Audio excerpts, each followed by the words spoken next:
internet, get a deal worth talking about. Get high-speed internet from AT&T. And by Southwest Airlines. Transparency, low fares, nothing to hide. Just about ready to go. Rangers and Blue Jays back with the starting lineups in just a moment.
In Toronto, game 2 of our 4-game series. Rangers and Blue Jays all set to go. The 32-year-old right-hander Marco Estrada begins the game down low with ball 1 to Rougned Odor. Well, Marco Estrada, a 4-pitch pitcher, as you've seen on that first pitch, kind of over the top. So it's not your customary delivery for a guy that doesn't throw all that hard. Odor ties into one, sends it down the right field line into that corner and gone. A solo shot by Rougned Odor, and the Rangers draw first blood tonight. Well, that's one element that Jeff Bannister has talked about with Odor hitting at the top of the lineup.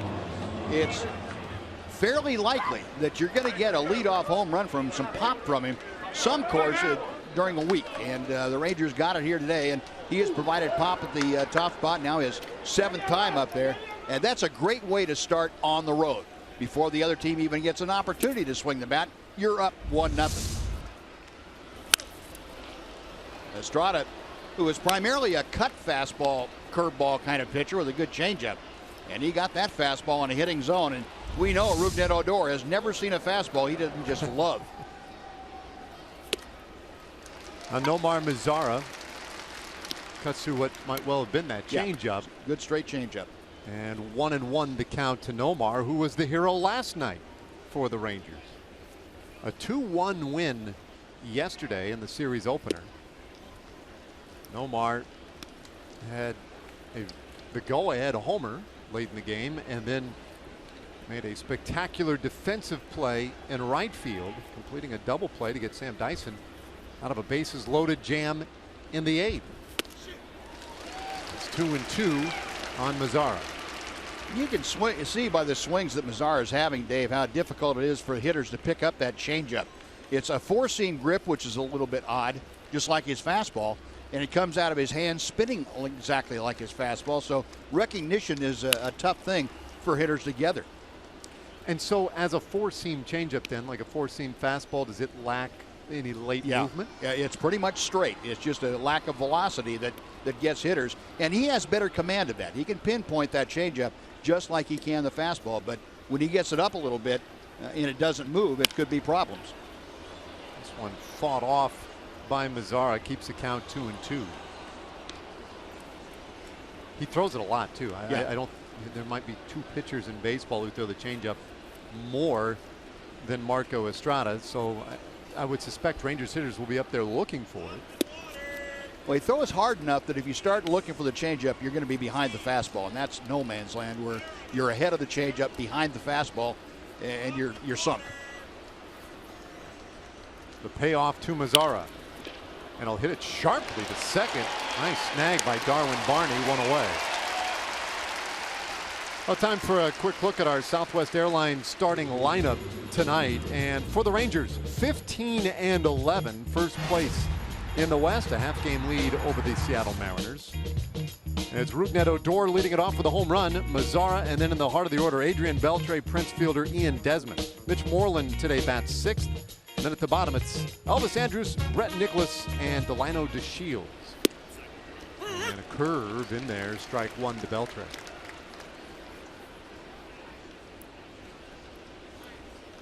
Same lineup the Rangers used last night. I guess the only difference, there is a difference, and that is that Fielder's the DH today and Moreland is playing first. But otherwise, everything the same. Strike two on Beltre. 289 average, 3 homers, 15 driven in for Adrian Beltre. And it's been a bit of a struggle for him lately. The last 9 games, hitting sub 200 at 182.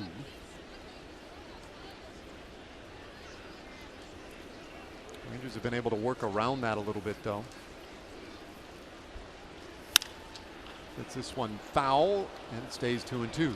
Yeah, and as you go through a season, you're going to have ups and downs from everybody in the lineup. The Rangers' hope is that their middle of the order is deep enough that when one of them struggles, like Adrian is struggling just a bit now, the other guys can chip in and pick him up, and that usually is what happens to this ball club. This one left up, and Beltre hits it high in the air, but playable out there for Pilar, and there are 2 gone. Take a look at the Blue Jays defense today behind Estrada. Pilar anchoring things in center field. He's got Michael Saunders in left, Jose Bautista in right. Donaldson and Tulowitzki on the left side of the infield. Darwin Barney gets the start today at second, along with Smoke on that right side. And then Russell Martin doing the catching tonight. Fielder smashes it down to first. Smoke on top of it, and it ends the inning. But the Rangers get on the board first. Rougned Odor on the second pitch of the game. Good night. One Rangers.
look at the Toronto Blue Jays, 12-15. They're 4 back of Boston in the East. Michael Saunders in left, Josh Donaldson at third, Jose Bautista, always dangerous at right field. Edwin Encarnacion, the DH and cleanup man. Troy Tulowitzki, Justin Smoke, Kevin Pillar, and then Russell Martin doing the catching today. Darwin Barney getting a start at second.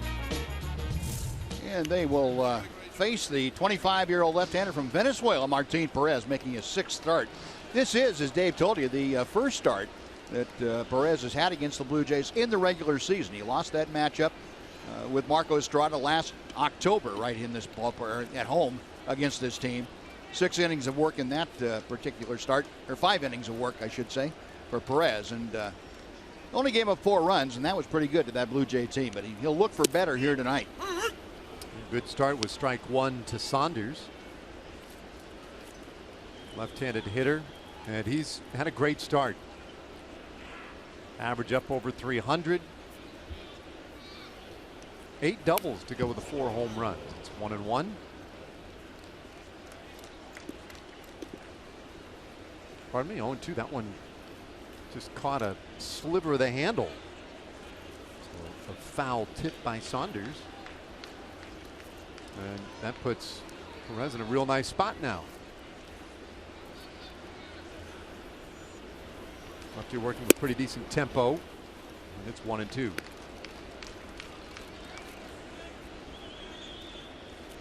Doug Brocail today, pitching coach for the Rangers, said beforehand, I was asking him, we're talking a little bit about A.J. Griffin's start yesterday and how dominant he was, what I think a beauty that was.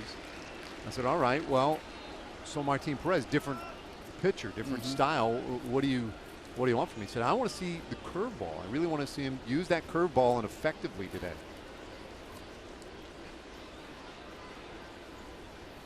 Two.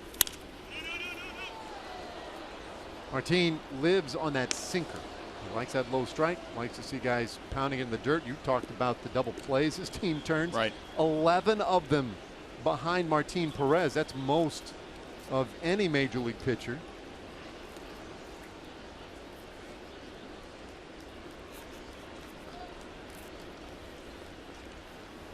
Two to Saunders. And there's that ground ball, but Elvis Andrus can't contain it.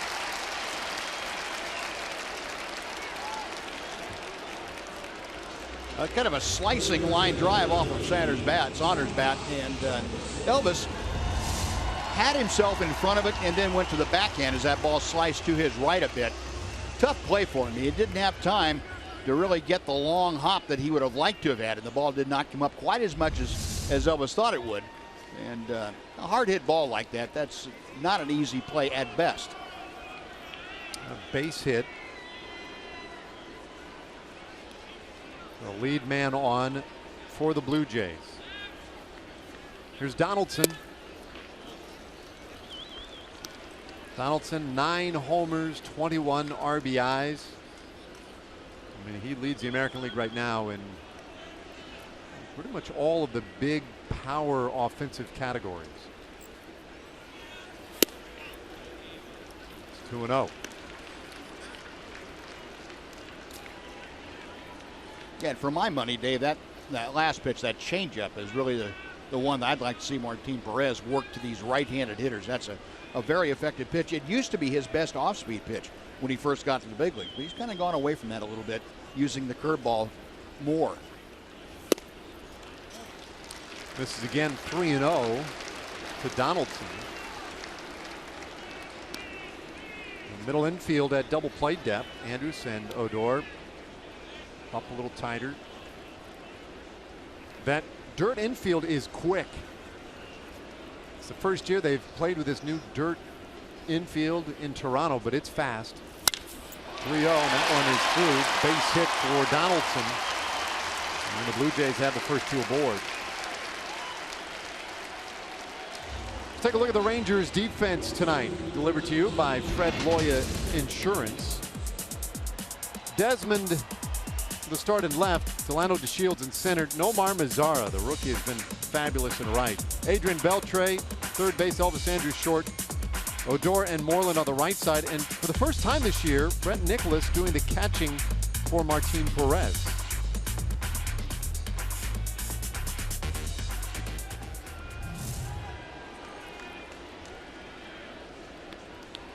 Robinson Chirinos caught his first game of the season. And then Holidays caught the last 4 outings for the first time that Perez has been paired with Brett Nicholas. Back-to-back hits to start the bottom of the first for the Blue Jays. That was the curveball, but it misses in the dirt, and Nicholas will take the opportunity to have a word with the left-hander.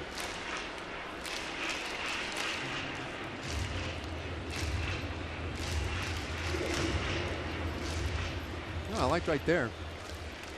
That ball was in the dirt, right? I didn't think so. I thought it was just low.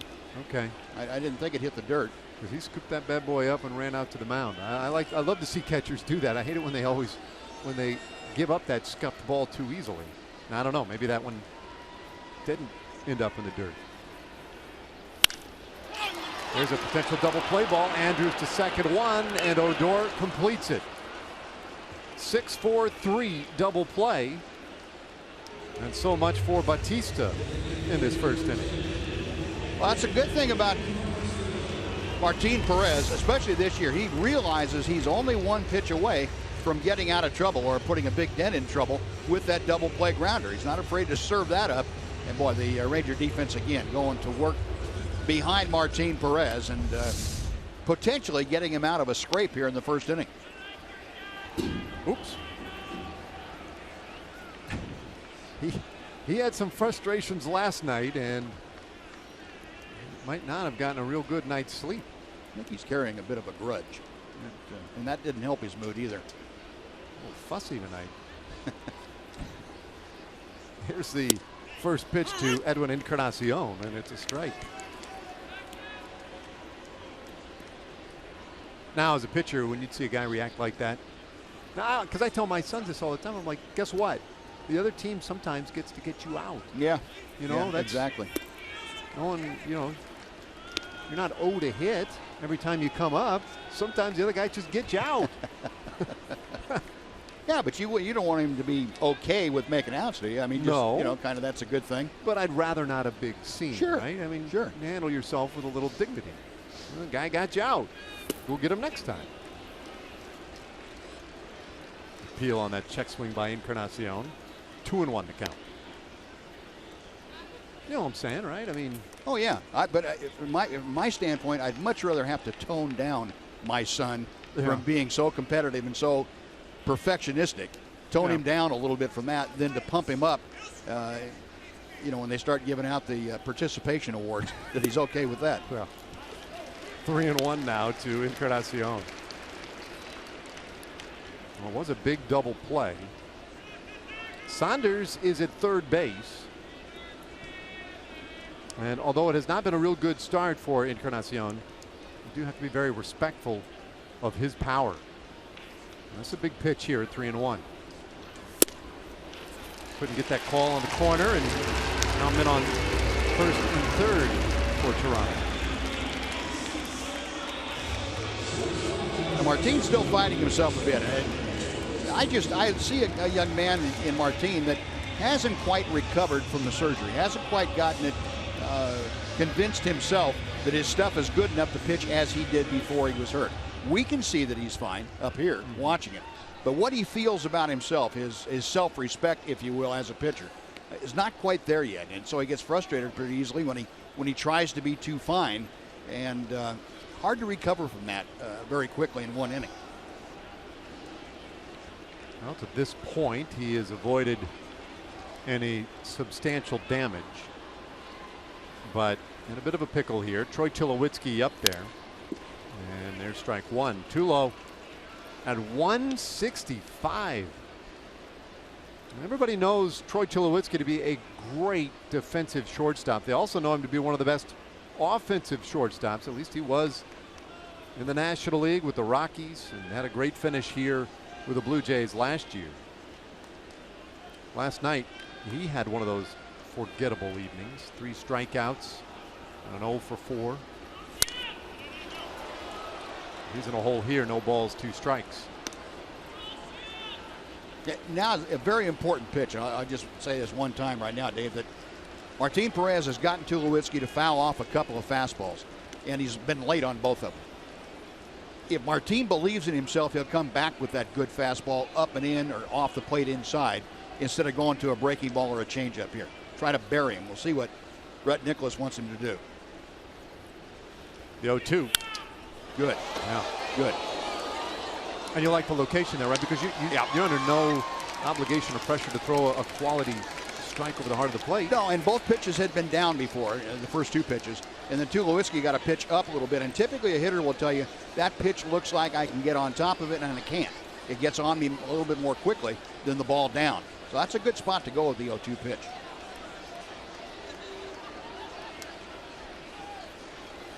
Runners on the corners.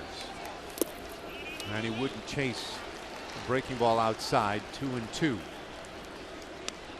I saw those numbers on Tulowitzki against left-handed pitching. Hitless in his last 18 at-bats against him. And that is unlike Tulowitzki, a great right-handed hitter who in his career has feasted off lefties. One of a number of struggling Blue Jays right now, though, on the 1-2 pitch. That one hit high and deep to center, but not deep enough. DeShields is there, puts the squeeze on it, and the inning is over. So, Martin Perez works around a couple of base runners, 1-0 Texas.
Welcome you back and get ready for the second inning. And we have talked already a little bit about the new infield here. It was the big project of the offseason at Rogers Center, and they put a dirt infield down in place of the turf one. Adrian Beltre, for one, is very happy about that. For me, it was beneficial because I know that it's going to be better in my legs. And yesterday was I got up to date. I didn't feel that I can normally feel when I play in hard turf, but. We'll see how it goes the whole series, but I think so far is better than what it was.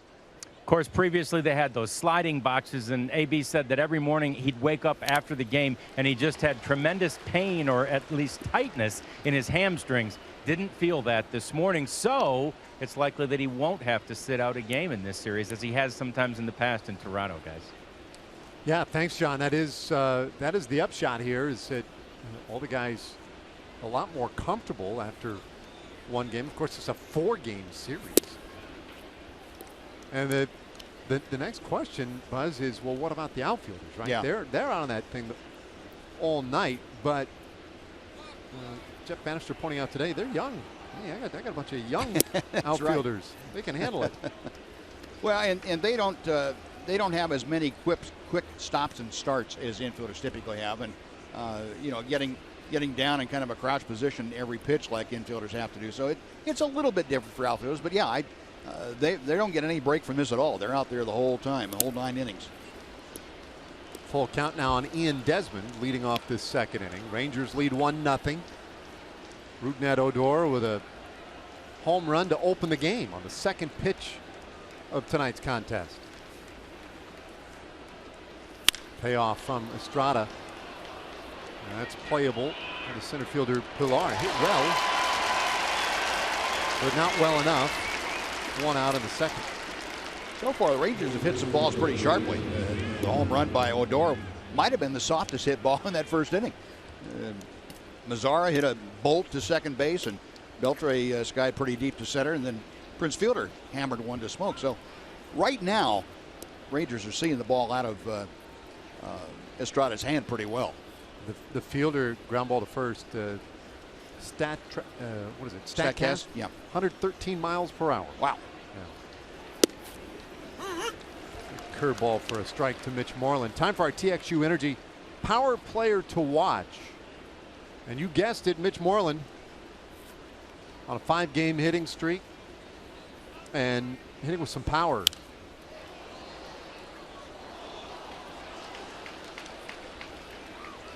Anytime half of your hits are going for extra bases, you're in a pretty good way.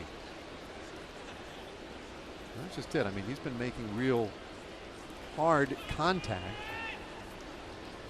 even the outs. We were in Chicago a little better than a week ago. Oh, he blistered ball after ball, but right at somebody, and you could just tell it's coming. Yeah. And it picked up at home too. He started swinging the bat really well at home. 0-2. Trying to get him to take one a little bit outside there. So the average at 256 now for Moreland.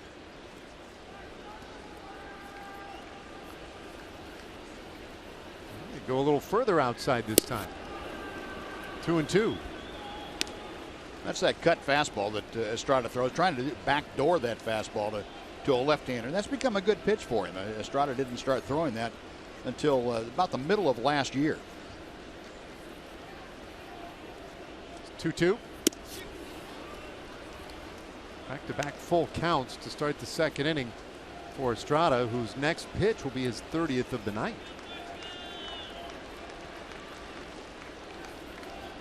So he's already heavily invested in this one. He loses Moreland. The Rangers have another base runner. We'll bring up Elvis Andrus. Well, the Rangers now really need to keep an eye out for Estrada because he walked 4 in each of his last 2 games, and that's unlike him.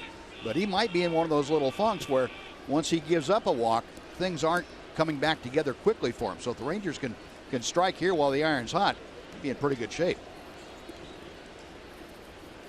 Already with the 1-0 lead, and this will be the first opportunity tonight for Estrada to throw out of the stretch. And a big curve drops in there for strike 1. Usually think of guys in that first little bit of a game out of the stretch as maybe disruptive, but I guess if you're scuffling a little bit or having trouble with a release point or something, it might work the opposite as well, right? Might be beneficial for you. Cut down the motion in your delivery. 1-1 to Andrus. And we've seen quite a few guys now at the major league level, starters, and Darvish comes to mind, work out of the stretch the whole time. Relievers did it for quite a few years, but just in the last couple of years, or 5 years anyway, starters have begun doing that. It's not a bad idea. Not much of a lead at first. 2-1 now to Elvis. Don't expect Moreland to be going anywhere anytime soon. Elvis was hitless last night in 4 trips, 2 for his last 14. So he's cooled off a little. Or gets a good pitch to hit here and hits it well to left field. Saunders has room, and they're 2 gone. That's too bad. It looked like Elvis got that just down toward the end of the bat, ever so slightly. Had a good swing on it, had it timed pretty well, but didn't quite center it up.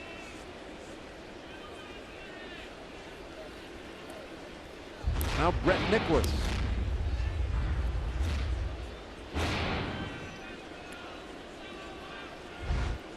.58 batting average.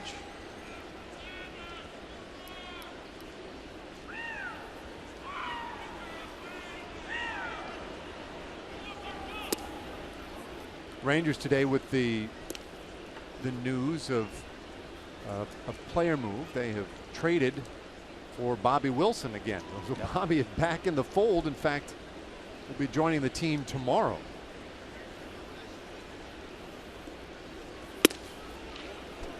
(2-0). Now that does not mean, you can expect that was a big part of the conversation today with Jeff Bannister beforehand. It does not mean that either of the catchers are necessarily in jeopardy of being sent down. It stands to reason, but depending on tonight's game, it's possible they would keep all three on the roster. Yeah, they could keep all three catchers, but you would almost have to go to a 7-man bullpen, so you'd have a 4-man bench.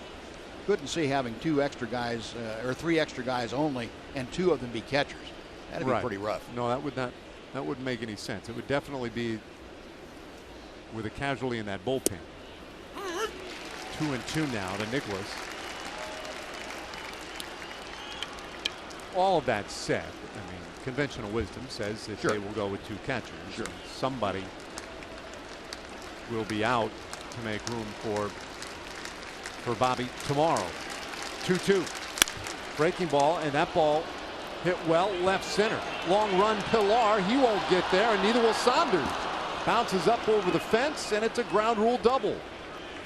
That's too bad. That cost the Rangers a run right there. Mitch Moreland off with a crack of the bat, would have scored pretty easily, but that ball hitting the turf warning track and bounding out of play. And that kept Mitch Moreland at third base. It cost the Rangers a run. It cost Brett Nicholas an RBI. Did a pretty good job of staying with that breaking ball, which very conveniently stayed up just above thigh high. And saw Brett power one out of here to dead center last night. He gave this a pretty good ride to the opposite alley.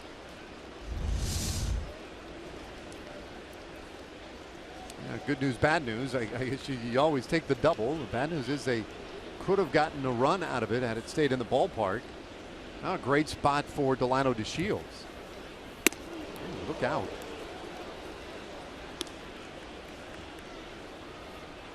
That's a miss right over the top of Delano's helmet.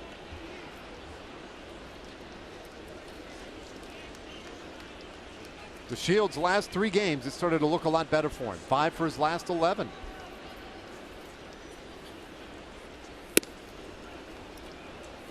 And mixed in there in the last few games too, Dave, has been a couple of RBI base hits. That's in critical situations, just like he's in right now. So it's been good. Confidence perhaps growing a little bit down there in that 9th spot on the order. And this would be a big spot for him if he could come through here. Takes a strike, 2-1.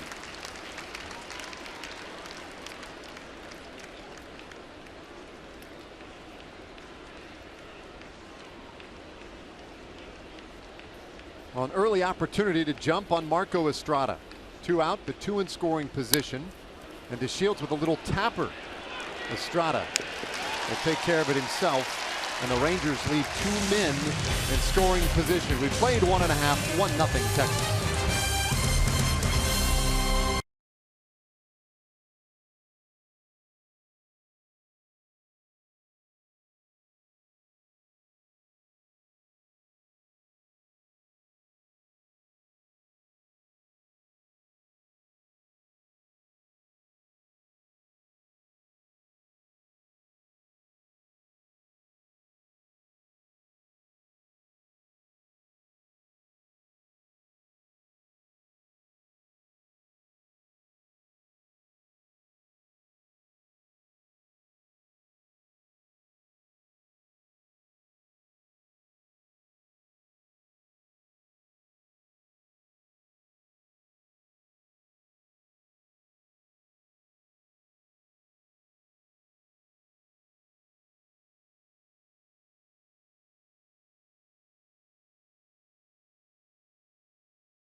Texas Rangers baseball on Fox Sports Southwest is brought to you by your Texas Ford dealers. Visit your local Texas Ford dealer today for incredible deals. See why Ford is the best in Texas.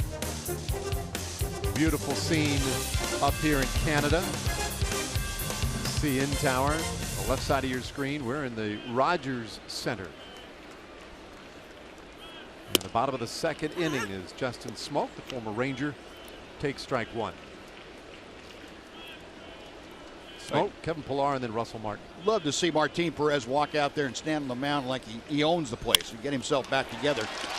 Hung that one up to Smoke and did him a favor. And that's just, you know, a lot of that is the feel that Martin has going right now. It's almost like he's saying to himself, now what else bad's going to happen? Instead of being positive about things and really going after him with his good stuff. Nothing wrong with his stuff. It's the execution of his stuff that needs to improve a bit. It's such a weird thing in pitching, and you would know it better than anybody, but you talk to a guy like A.J. Griffin, right, and he's perfectly willing to tell you, I don't have the kind of stuff that so many of these other guys do. I just don't have that fastball. But there is not a moment's hesitation with that guy. He knows exactly what he's going to do, and he has total confidence in getting hitters out. Yep. And you see so many guys who do have great arms, but aren't real sure. Pillar may have just helped him out. A little roller to Andrews. One. Odor to first. Two. Double play. 6-4-3, and that's the second time tonight for Martin Perez. His totals grow, the team totals grow, and they both lead the world. You know, that's a good news, bad news too for Martin. Yeah, a lot of double plays, that's great, but it also means you're getting a lot of guys on base. And you know, from his standpoint, I think too many guys are having an easy time getting on base. Walks, ill-timed walks, and like Smoke, hang a breaking ball on the second pitch to him, and you know, do him the favor of giving him a cripple to shoot.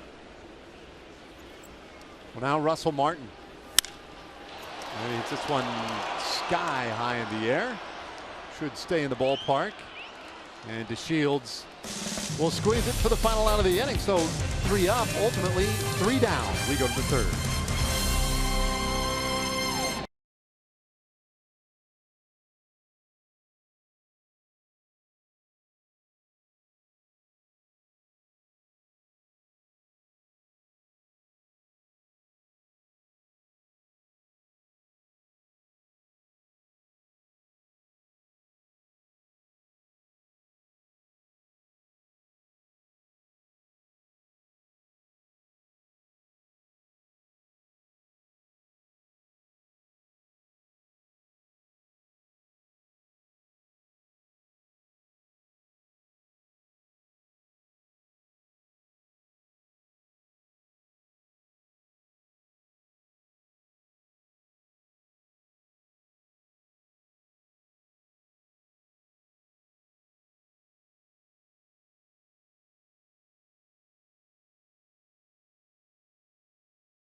And a week from tomorrow, Rangers, White Sox. That'll be Wednesday, May 11th, a 1:05 game.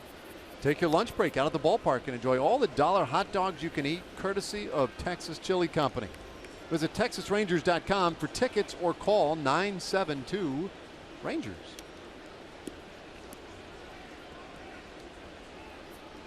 Sounds good to me. Rougned Odor, he's been the offense in this game. And he's hacking at the first pitch. Routine pop up out into left field for Saunders. 1 away. Our AT&T high-speed replay. Go back to the first inning. Second pitch of the game. See ya.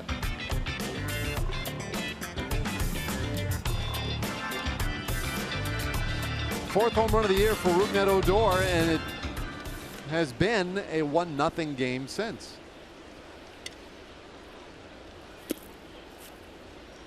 Nomar Mazara grounded out in the first inning, 0 for 1. American League Rookie of the Month. That's 1-1. So we marveled yesterday. We talked after the game, Buzz, about his demeanor, right? Right. Called a slow heartbeat. Whatever it is, he just takes everything in stride. Very cool. The guy, even though he's the youngest player in the big leagues right now, just carries himself like he's been here for 15 years. Yeah, and to me, Dave, he strikes me as a guy who has confidence in his ability to play at this level. It's, you know, and I've always thought that's the toughest transition that guys have to make coming from the minor leagues to the big leagues, is believing not just in your head but in your heart that how you play the game will suffice at the big league level. You don't have to change much. You're always going to learn because everybody has to learn as they go on, but how your stuff is good enough to compete and stay at the big league level. And Nomar looks like a guy that's thoroughly convinced of that. Bouncing ball to the right side, but Smoke takes care of him. And that is out number 2. Well, let's send it back to the studios. Aaron Hardigan has a Chevy game break for us.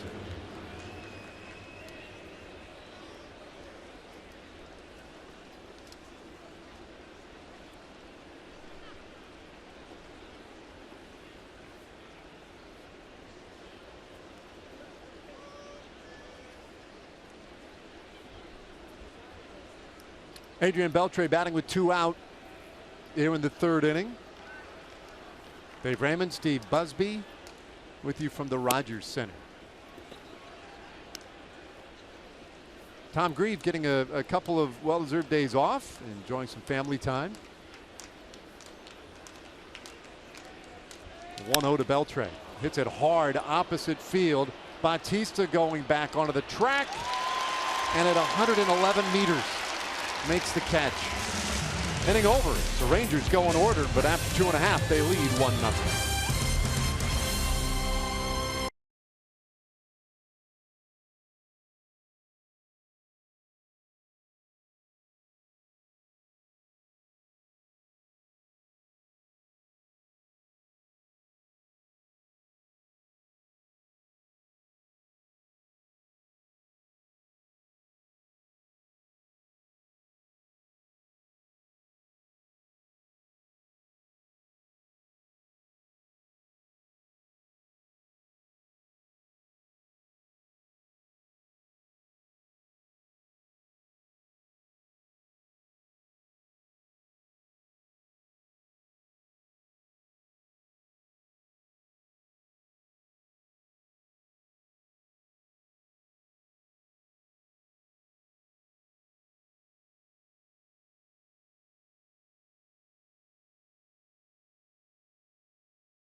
Greater coverage of baseball brought to you by T-Mobile. Dallas Keuchel lost for the first time at Minute Maid Park in forever. Bartolo Colon, second all-time now Dominican pitchers with 220 victories, trailing only Juan Marichal, a Dominican dandy who had 243 in his career. Adam Wainwright's hitting the ball. I mean, he's swinging it, but and that's helped him to 2 victories, but the ERA has not been Adam Wainwright-like. So 3 of the big stories in our greater coverage of baseball, thanks to T-Mobile. Darwin Barney shanks one foul. 1-2 the count. It's bad news for Wainwright. You go 3 for 5 and your ERA is still almost higher than your batting average. That's not good. It's not. That is not good. Unusual too. He's one of those guys though. You'd be a fool to bet against him. 2-2 now to Barney, who comes in at a .310 average. He's a very, very competent defensive middle infielder. And kind of the utility role for the Blue Jays, and he goes down swinging to start the bottom of the 3rd. How about Juan Marichal though? Yeah. Bartolo Colon just about has him. Well, Bartolo's going to be the Julio Franco of pitchers. He's going to pitch until he's 50. The way he's going. Well, he only throws about, I don't know, 2 or 3 breaking balls every game, and he does all fastballs.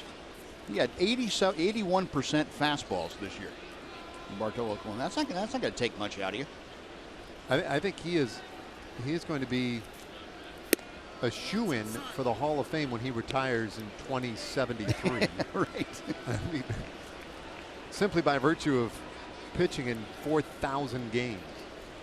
He is amazing. How about the difference? Just think of the difference between those two. Juan Marichal, the all-time winningest Dominican-born pitcher.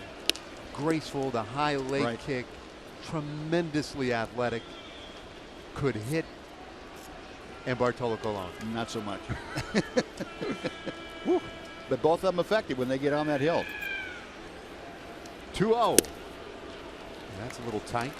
Now, Bartolo, I get about him throwing that many fastballs. You can hit a gnat in the rear end from 60 feet the way that Bartolo can. You can throw all fastballs. Yeah. He's something. Very well liked. I mean, guys who played with him, they love him. He is a character and has sort of embraced his role as this the bad body pitcher, if you will. Yeah. Doesn't take himself too serious, or it doesn't appear to. 3-1 to Saunders, who reached on a hard hit grounder in the first. Just a little too hot for Elvis to handle at shortstop. First of 3 hits for the Blue Jays, their first time through the lineup. Perez is 3-1, and that one looked very good. Yeah. Full count. Well, important. Martin got the first hitter. Got the number 9 hitter and struck out Barney. Now important to come back and get Saunders. So the idea of putting somebody on base before Donaldson's out of your mind. You know you've done your job right now. Then you can go after Donaldson. Well, we got him swinging. Came inside on Saunders and strikes him out. Back-to-back Ks, the first 2 of the night for Martin Perez. A lot of good things happening in this at bat. He got behind, but he was able to come up with something other than a fastball on 3-2 and get it close enough to force Saunders to swing at it. So the confidence is there for Martin. Now the getting ahead of hitters will become paramount. Once he accomplishes that tonight, he's going to be in good shape, and I think you're going to see Martin really have a great ball game from here on in. A little shaky so far, but the confidence now is growing almost pitch by pitch. Starts Donaldson low with ball 1.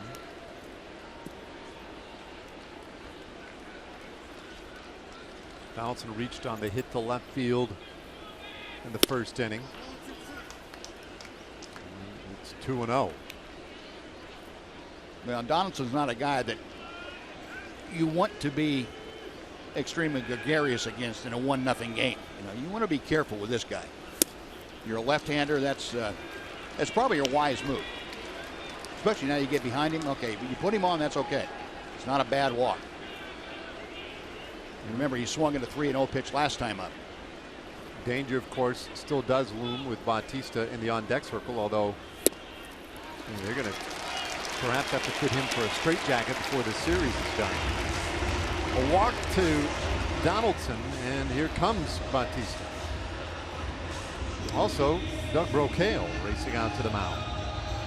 Yeah, I think Doug's just going to make sure that Martin is holding things together and emphasize to him, okay, that you got to remember that that's Donaldson up there, and he hits left-handers very well, and this is a 1-0 game. That's not a bad walk. You would have rather gotten ahead of him, but once you got behind him, that's not a bad walk at all. Now refocus and go get Bautista, who's not swinging the bat as well as Donaldson is. And that's well said. Not swinging the bat as well as Donaldson, and not even close. It has been a slow start for Bautista. Still with 18 RBIs. And a good bender just missed.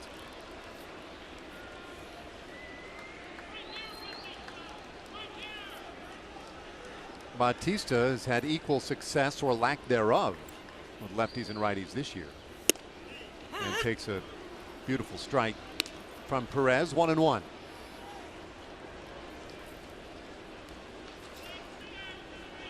Oh for 4 yesterday. Hit into a double play earlier tonight. 1-1.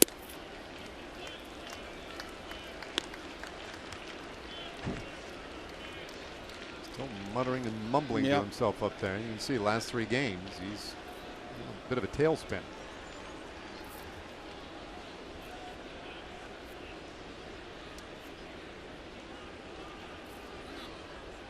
Looking at Fox track, you can see Perez down there at the bottom of the zone where you need to be against these good power hitters. Sam Holbrook, the umpire, he's good at giving those low strikes. It's 3-1. He's a pretty fair umpire, has a pretty consistent zone. If he favors anything, it would be the low strike over the high strike. So that works in Perez's favor tonight. And there's that bouncer toward third. Beltre with a good charge, and he gets Bautista. That ends the inning. Oh, more frustration from Bautista. We go to the 4th inning, enjoying a 1-0 lead.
Mental Health Month, and Fox Sports Supports is proud to team up with NAMI, the National Alliance on Mental Illness, and their commitment to improving the lives of families and those affected by mental health conditions.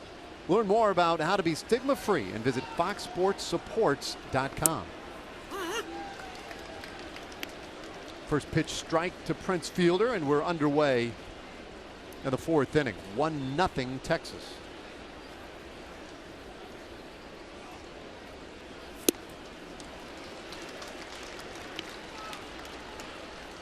Marco Estrada without a strikeout so far tonight. He's issued 1 walk. And there's his first punch out this evening as he gets Fielder to chase that breaking ball in the dirt. Estrada threw in the full repertoire in 3 pitches. He had the fastball for strike 1, the changeup that was a swinging strike 2, then the big overhand curveball. But Prince saw it all. Didn't make contact with him, but he saw it all. 1 out, and that's 5 in a row set down by Estrada. Ian Desmond flat out to center field to start the second. And interestingly, flashed bunt there briefly. Very athletic right-handed hitter. He's got good speed and deep on the corners. And this time he's hacking it. Whoa, a laser to Donaldson at third base. Wow. I'd like to see what the exit velocity was on that thing. I'm researching. Donaldson had that in his glove before he realized he had to get his glove moved. Man, what a rope. Watch this thing. If he doesn't catch that in the webbing, if he catches that in the palm, it takes all of him out into left field somewhere. Goodness. That was wicked. Ooh, 2 away. And here's Moreland. Taking a good rip. Yeah, that one 107 miles per hour. Every bit of it, too. With a little hook to it.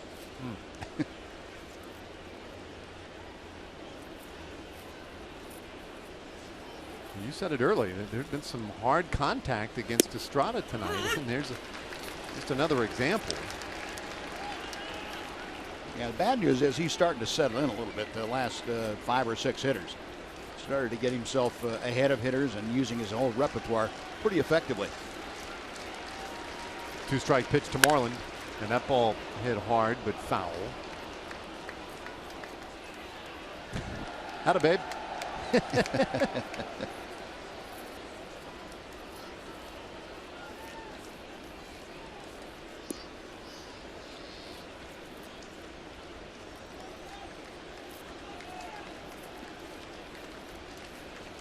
Very nicely done by that guy.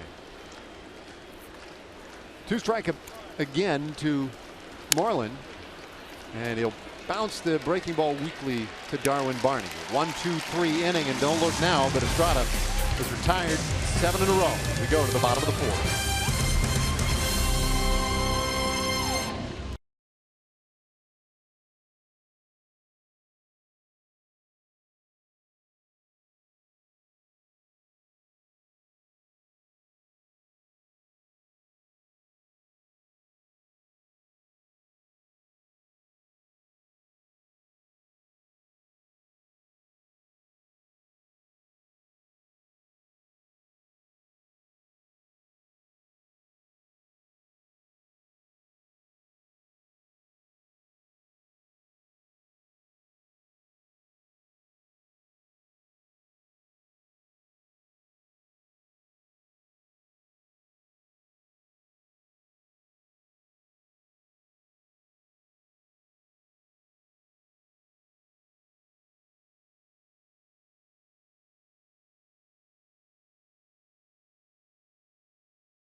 Game fireworks shows coming up on Friday, May 13th. Friday the 13th. Right out the ballpark as the Rangers take on the Toronto Blue Jays. It's a 7:05 game, and then stick around for a Friday the 13th themed post-game fireworks show. Get your tickets now at TexasRangers.com or just give them a call, 972-RANGERS. Here's Edwin Encarnacion, cleanup batter for the Blue Jays, and then Troy Tulowitzki and Justin Smoke.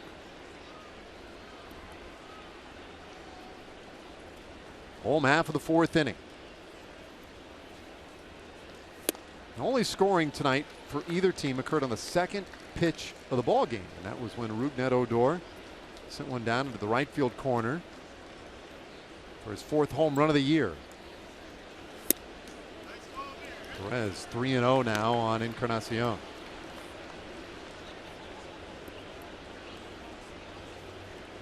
Walked him in the 1st inning. In danger of doing so again here.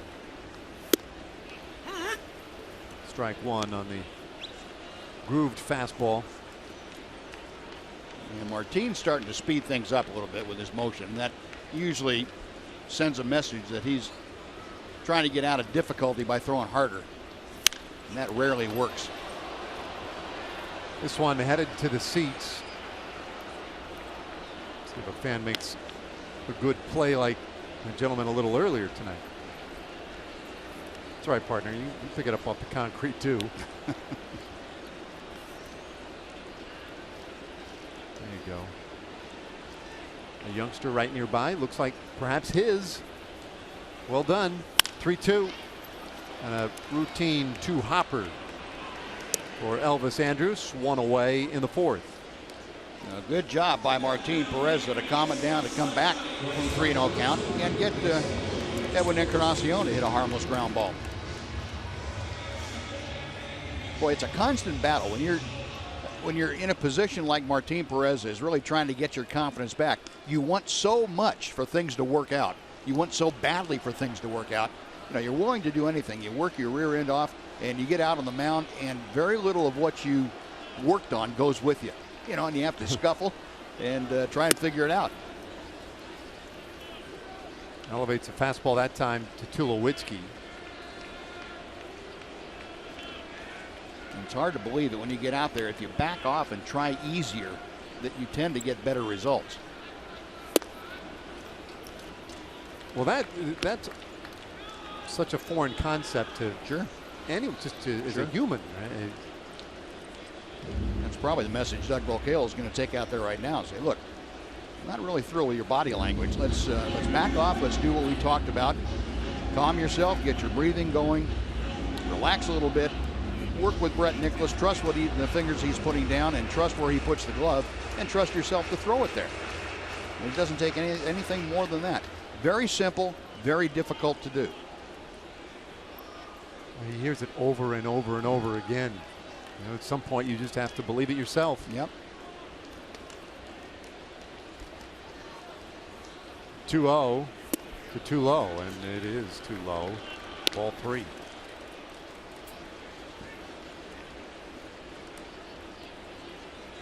So he went 3-0 on Encarnacion and does the same thing now to Troy Tulowitzki.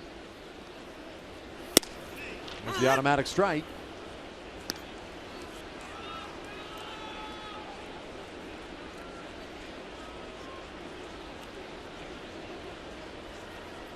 Well, yesterday was one of those tight ones all the way. Hard smash just to the left of Andrus, and they're 2 away. Boy, it's back-to-back hitters that Perez found a way to get after a 3-0 start. And if you hit the ball to the right guy when you get the ball grounded to Elvis Andrus, he's going to make that play 999 times out of 1,000. And the way he's going right now, he may make it 1,000 out of 1,000. He is playing as well defensively as I can remember seeing him in his time at the big league level. 7 years now, and I have not seen him play defensively any better. This has been a real neat series too already. Just a game and a half in. It's the first pitch to Smoke, right in there this time for a strike. His conversation yesterday before the game was, it was one of those you want to sit down afterward and think about yourself. Yep. What a presence and what a state of mind. Calling last year's Game 5 debacle for him a blessing, and saying that it taught him so much about himself. And, and the follow-up question was like, well, what did it teach you? He said, it was all personal. It taught me so much about me as a person, forget the baseball side, just incredibly introspective. And then came in with just a confidence into this series. Seems very comfortable and very cool. Helps to have that dude next to you. Yeah, it does. Yeah, you can look over to him and say, you know, this guy's seen it all, and he has confidence in me, so I better have confidence in myself. Strikeout of Justin Smoke completes a 1-2-3 inning for Martin Perez. Both pitchers in a groove.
Well represented here at Rogers Center as the Rangers lead it 1-0, and we welcome you back. We've talked about that new infield, and you might wonder, why was it so hard for Adrian Beltre to stand on it? Well, take a look at this time-lapse photography of how this thing was changed over to a dirt infield, and you just won't believe the concrete that was actually underneath basically an inch or two of carpeting. It was just straight concrete, and that's all it was below that carpeting. They took it out. As much as 1 foot of concrete was removed. They then put a mixture of clay and gravel and several layers of dirt and put about a foot back in there, so it made it much more playable and obviously much more forgiving for guys like Adrian Beltre, who were 37 years old. They said it was a project that was almost too big for an offseason.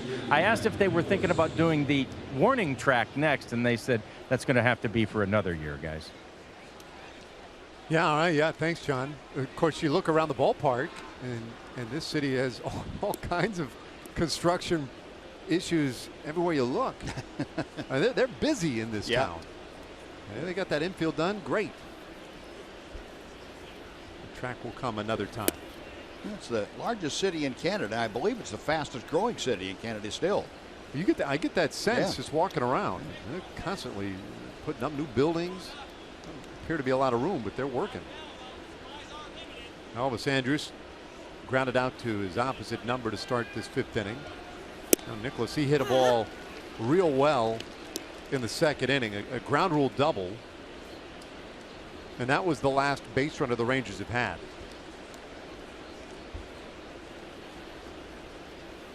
Estrada dealing at the moment. That's 1-2. A matchup, or a rematch, if you will. Martin Perez, Marco Estrada from Game 3 of last year's division series. Estrada was on the winning end of that one, and runs the count now to 2-2 on Nicholas. And that was the first of 3 elimination games that the Blue Jays faced. They'd gone down 2-0 and had to go to Arlington, and Estrada worked that first game and turned things around for them. That was a weird series in that the road team won the first 4 games. Right. Only to get weirder in game 5. 3-2 pitch.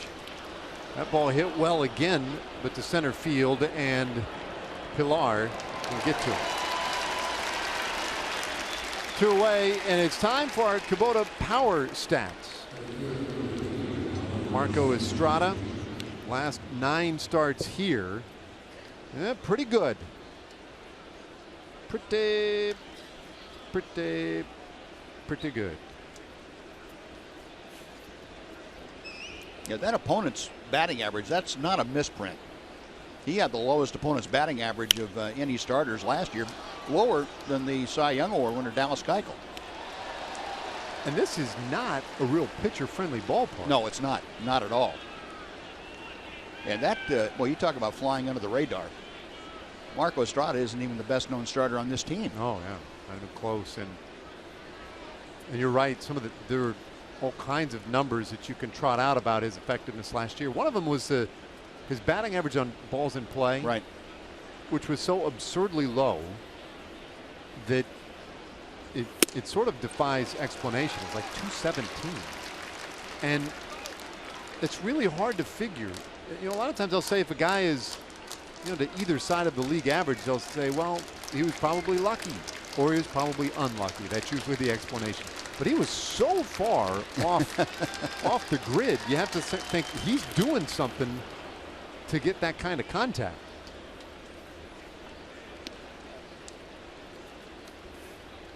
And it's funny, the guys that can kind of quietly slip by everybody's radar, but he's a bit of an X factor. The Shields hooks one towards short, and how about that? Troy Tulowitzki, who made an error on the last homestand, and it was notable. I mean, they stop traffic and discuss it in this town when he makes an error. That one looked like a routine grounder for him. Yeah, I know that it probably is going to be ruled an error, and it is. But with the liner to Shields running, he would have had a very tough time. As good as he is, he would have had a very tough time making an off-balance throw and getting it there to beat Delino. That's a real good point. You almost wonder if that was on his mind and forced him to, you know, maybe pull that glove up, whatever it was. No doubt. Try to get into that throwing motion quicker, and you know, Tulowitzki knew exactly who was running and how much time he had. 2-time Gold Glove shortstop in the National League. Take a look at the modest lead by the Shields. It's 0-2 now on Rougned Odor.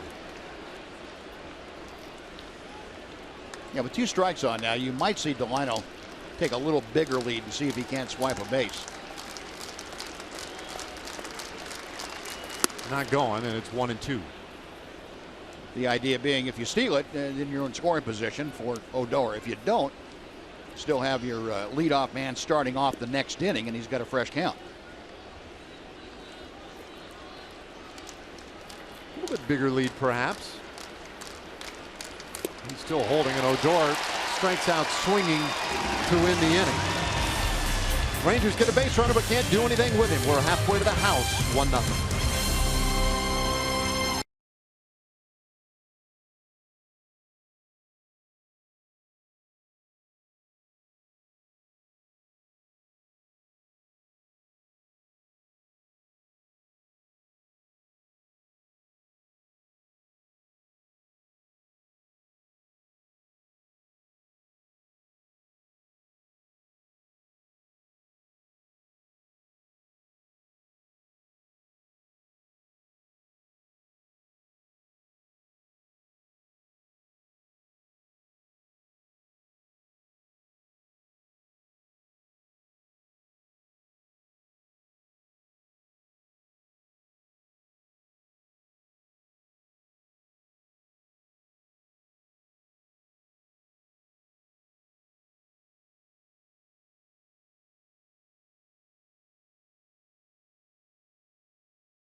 Ball on Fox Sports Southwest is brought to you by Southwest Airlines and by Mazda. Night settling in here in Toronto. Rangers lead 1-0 as we play on in the bottom of the 5th inning. Bottom third of the order for the Blue Jays, and Kevin Pillar 0 for 1 takes ball 1.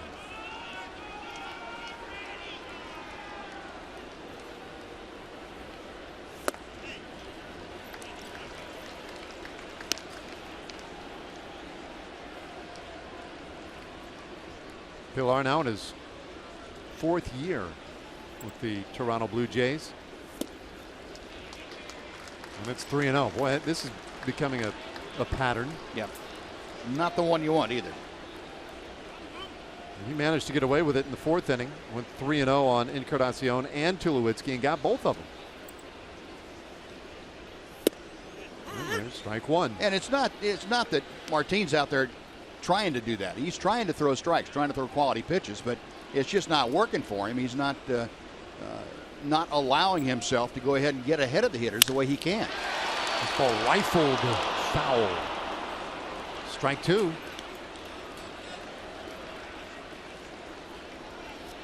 Full count now. Well, he's just living dangerously. Yeah. Yeah. But he has put up 4 scoreless innings to this point. Works with a 1-0 lead in his payoff pitch. This one hit to center field. The Shields ranging back. There's one away. Time again. Let's check in with Aaron Hardigan for a Chevy game break.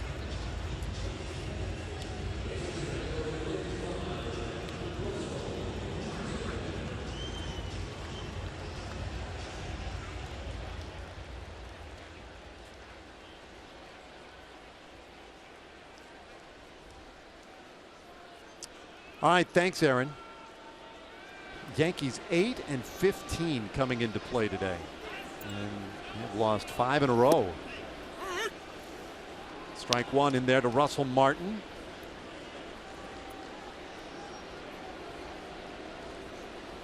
Hit a sky-high fly ball in the 2nd inning. It's 1-1. Martin in there today. He's been trying to battle back from some neck spasms, and they have been troublesome. It has been a long, treacherous stretch for him, especially at the plate. Normally a very good offensive catcher. And a team leader, too. That's one of the reasons the Blue Jays were so adamant about getting Russell Martin for their ball club. He provides an awful lot of veteran leadership out there. It's 3-1. He went 9 consecutive at bats and struck out in all 9. Just about a week ago.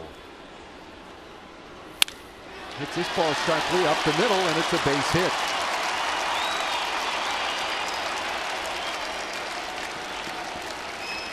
Well, a real key for these Blue Jays going forward. They've got to get him healthy and get him back in the lineup.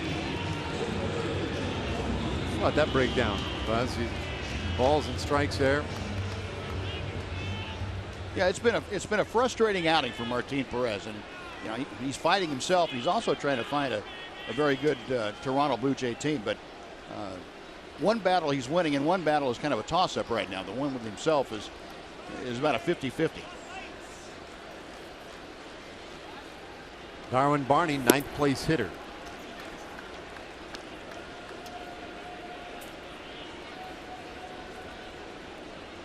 And you know, you ask why with Martin Perez, and you know it still goes back to the Tommy John surgery. He's not limited physically. You know, he understands his arm is still whole.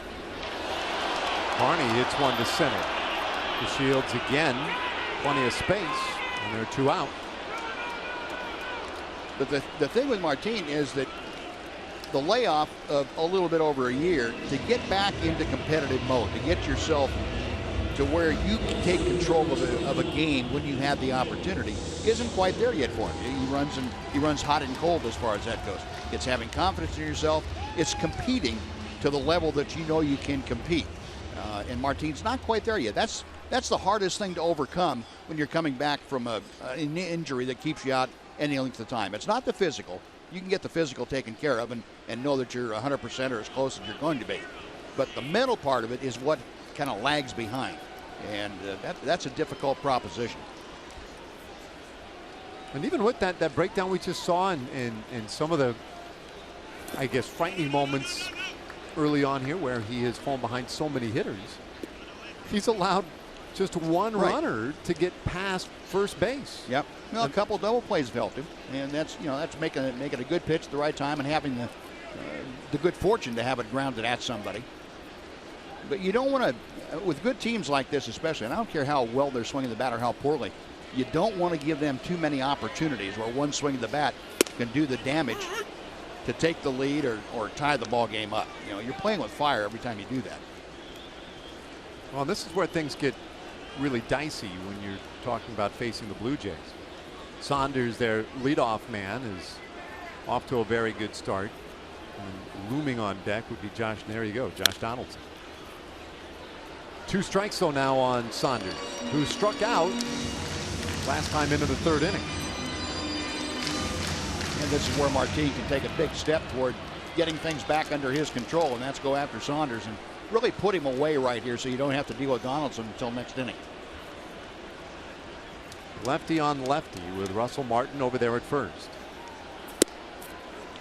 2-2.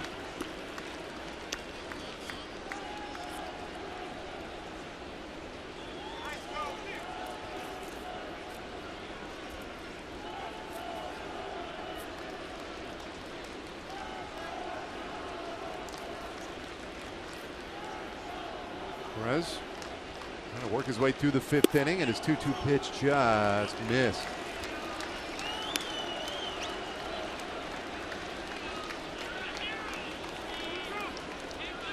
I'd rather not see that guy till the 6th inning.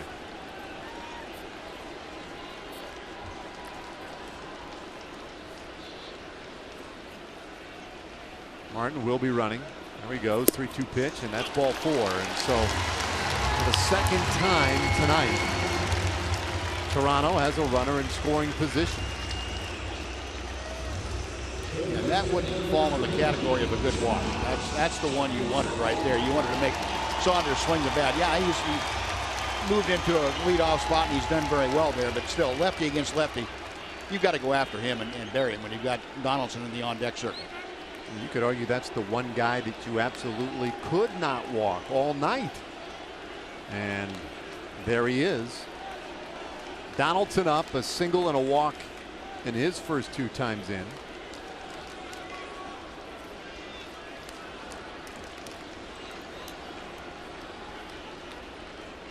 Have to be very careful with him. Ooh, good. Breaking ball for strike 1. Not sure that he didn't cross up Brett Nicholas on that pitch. Brett's going to go out and talk to him. And, the way that Brett reacted to it, he started to go outside like he thought that ball was going to be out there. He was up and then back down. Fortunately, if he did get crossed up, he was thinking fastball, and it's a lot easier to adjust thinking you're getting the fastball and you get the breaking ball than it is the opposite way. If you're thinking breaking ball, you can't react to a good fastball in a different spot. That ball's back to the screen and people are running around the bases. 2 men out there at the moment.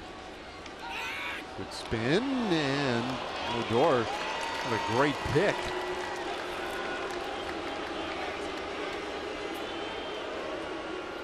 Here's our Ford leaders board, and yeah, 3rd baseman productivity. You've got 2 of the best in the game tonight. Beltre with the lead over Donaldson, who's at the plate. Foul ball.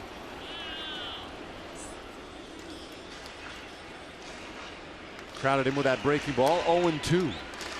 And Perez wasn't real thrilled with that. He knows he made a mistake. That wasn't where he wanted the breaking ball. He got away with it. And just the body language. Okay, that's, you know, as a pitcher, you got to say, okay, I made a mistake, but I did get away with it. That should build confidence. That shouldn't be, oh, doggone it, I made a mistake. And that's the kind of body language I saw from Martin Perez after that last pitch. And now he's going to again talk to Brett Nicholas. Well, it's the first time tonight that they've had a man, well, the second time tonight they've had a man stationed out at second base. Yeah. And it's clear that on the cross up earlier and a couple of these pitches in this at bat, they're not on the same page right now. And again, this is not a real good time to have any uncertainty. Yeah, you better decide exactly what you want to do and have good execution. That, where pretty did good that pitch miss? right there. I'm not so sure that Donaldson wasn't on his way back to the dugout.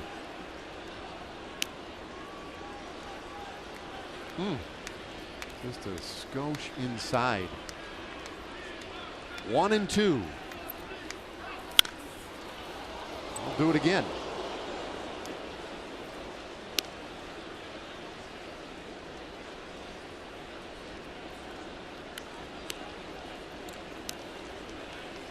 Donaldson leads the American League with 9 home runs, second in the circuit with 21 RBIs.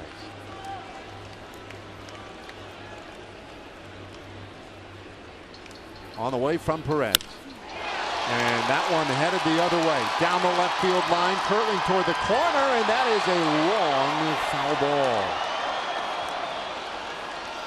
Go ahead. Exhale. Whoa. Well, Ian going over there. If it's in play, if it's reachable, Desmond's going to get it. But couldn't quite climb the wall quickly enough. Fortunately, about 5 feet foul. And yeah, the exhales are well deserved right now. Oh boy. Russell Martin is at second base. Michael Saunders is at first for the Blue Jays. Martin Perez battling in this 5th inning. And he's going to have to keep battling. Right down the line. How close was that? That close. Too close. A matter of foot and a half.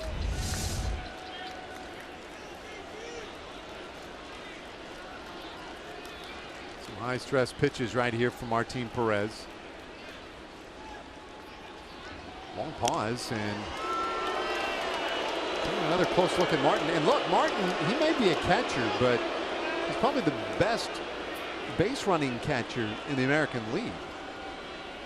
And he's going to be sure he's carrying the tying run. He's going to make sure that he gets a good jump when that ball's put in play. If that ball's hit, he's going to be as far off second base as possible with his secondary lead. And he knows on turf that ball gets to the outfielders faster. You've got to turn an easy run into an easier run. That's going to take care of it right there. Well, the wild pitch removes that potential force at any of the 3 bases. And it puts 2 men in scoring position.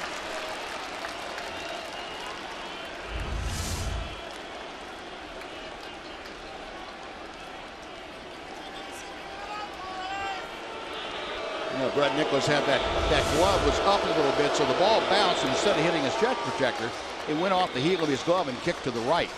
And that's where you want the catcher to just get that chest protector in front of the ball, keep the glove down so it blocks that 5-hole. And Brett with the glove up trying to catch the ball on the short hop, and it carried him away. Well, Nicholas has spent some time out at the mound this inning too. He's trying to get everything straight. 2-2 pitch. Uh-oh. Nobody coming. That one so wildly off the mark that the backstop made one heck of a play. Oh, doctor. Yeah, Adrian's going to go out and talk to Martin Perez right now. You got to look at that. Rangers very fortunate. Martin Perez completely overthrowing that fastball. He's trying to go harder and harder and harder, and just not anywhere close. Beltre's going to talk to remind him now that he's got first base open. Yeah, you've got Batista coming up next, but Donaldson is right now swinging the bat better than anybody in the Blue Jay lineup. You want to be careful. You've got 2 tough right-handers, but you've got the opportunity now to pitch carefully for 1 pitch to Donaldson. Payoff on the way. Got him looking. Oh, man. What a finish to the 5th inning for Martin Perez as he strikes out Donaldson to leave him at 2nd and 3rd. That's what we call wildly effective. 1-0 Rangers.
For the Sonic Slam inning, brought to you by Sonic. Tonight's jackpot, $2,300 in dinner for two at Sonic Drive-In.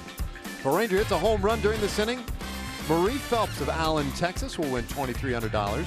But if a Ranger hits a grand slam this inning, well, Marie will win $25,000. You can register at any participating Sonic restaurant. All right. Let's go, Marie. Nomar Mazara, Adrian Beltre, Prince Fielder in the 6th inning. Martin Perez executing as well as you possibly can on a 3-2 pitch. I would bet my bottom dollar that Josh Donaldson saw the little conference right before that last pitch, Beltre going over, and he was looking for a breaking ball on 3-2. He thought, well, they're not going to give in to me, so I'm going to see something off speed on 3-2. Fastball right on the inside corner. Good night. Nicely done, Martin. Boy, he has pitched himself into and out of a lot of sticky situations and at-bats tonight. None bigger, though, than that strikeout of Donaldson. And there you see Banny. Yeah, not a babe. Yeah. Good job out of you. That's going to be it after 5 innings. Tom Wilhelmsen getting loose in that Ranger pen. 1-0 Rangers lead. Beltre. Ooh, big bender from Estrada. I think maybe more than Martin running out of gas. Doug Brocala to run out of gas going out to the mound. He'd run his wind sprints out there. He's out there every inning. No, I'm just kidding. Doug's in great shape, and Martin was battling as hard as he could. Yes, he was. That really was a phenomenal 4th and 5th inning out of him. 1-1 now to Beltre. That's the one thing, you know, there are plenty of things that one could criticize, but the reality is, whatever mistakes he made, whatever problems he created, well, he showed a lot of gumption, fighting back and getting through them. Yep, he was able to do that. There's no doubt about it. Ball and 2 strikes on Beltre, who's flying out to center and to right. He's had some good swings tonight. Reaches out for that one. Taps it right to Darwin Barney. 2 away. Hey, on Wednesday, May 25th, join the Texas Rangers Baseball Foundation and Park Place dealerships for the Triple Play Game Show Spectacular. The theme for this year's event is Field of Dreams. As always, Triple Play features live and silent auctions, game shows, and attendance by the entire Texas Rangers team. Visit TexasRangers.com/triple play for individual tickets or to reserve a table. 2 gone, bases empty for Prince Fielder.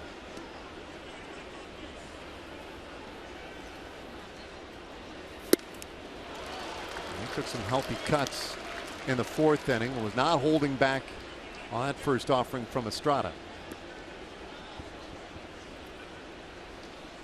And then with the average at 208.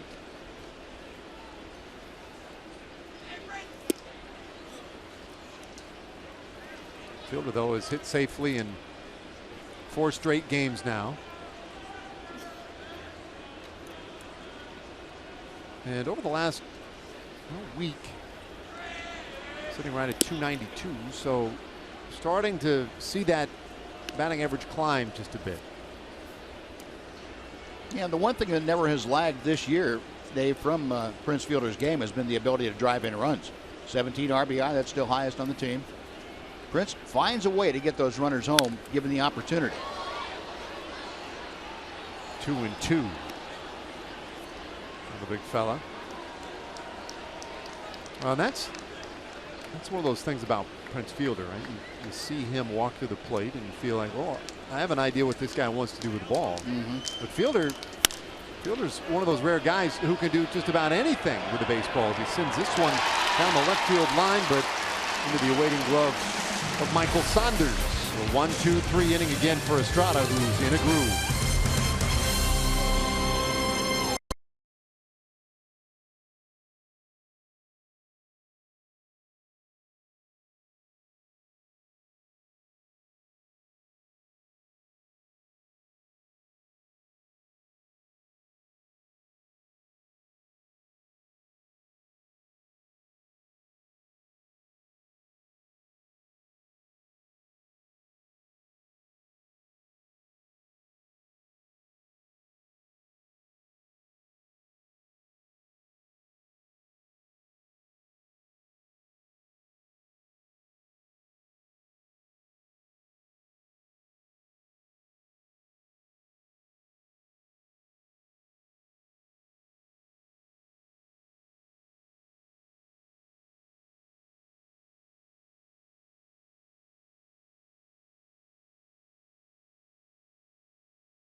Here tonight's Quicken Loans Rocket Arms.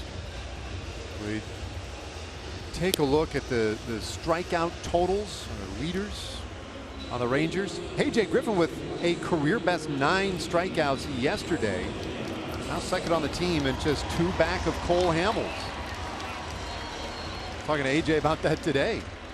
And he said, I cannot get to double digits. He said, I could strike out 9 guys in the first 3 innings, pitched 7 that night, and there's just no chance I would get that 10th. Here's Tom Wilhelmsen, hard throwing right-hander. He's had some struggles early this season. And he gets Bautista out in front of strike 1.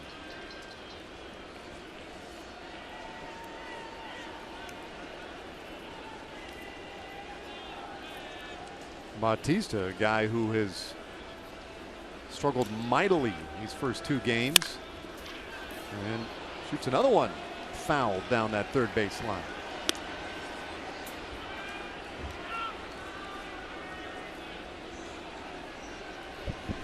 Bautista yesterday was a mess, and in his first at bat today, he didn't do a double play, and then was just hairline away from a snap in that dugout.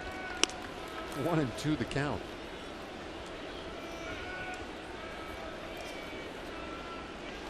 Seems to be a little bit of an agitated state of mind right now for the right-handed hitter. Well, Helmson's 1-2, and he got him swinging. So Bautista collared in 3 at-bats. A good job by Tom Helmson. Really worked Bautista over. A couple of loud foul balls off his bat, and Tom throwing that cutter slash slider away from him, and Bautista went down waving at it. Don't make eye contact, boys. You're going to clear out that part of the dugout. Not the day for it.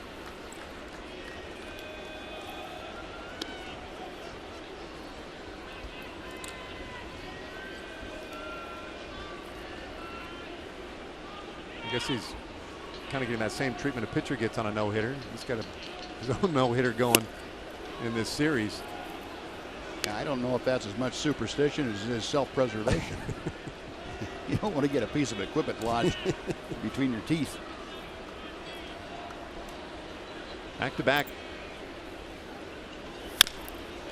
powerful right-handed hitters here for Will Helmson. And he's jumped ahead of Encarnacion, 1-2. A guy who has had some success and a closing role in his career. A good time in Seattle. Brings a good power arm to this Rangers pen. 2-2. After a difficult start, though, had gone 4 consecutive games, posting a scoreless inning until Sunday. He allowed a run and ended up taking the loss on Sunday.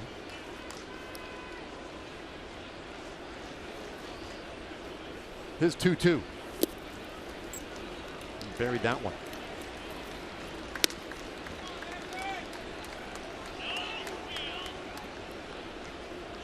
Encarnacion flied to center, grounded out to short.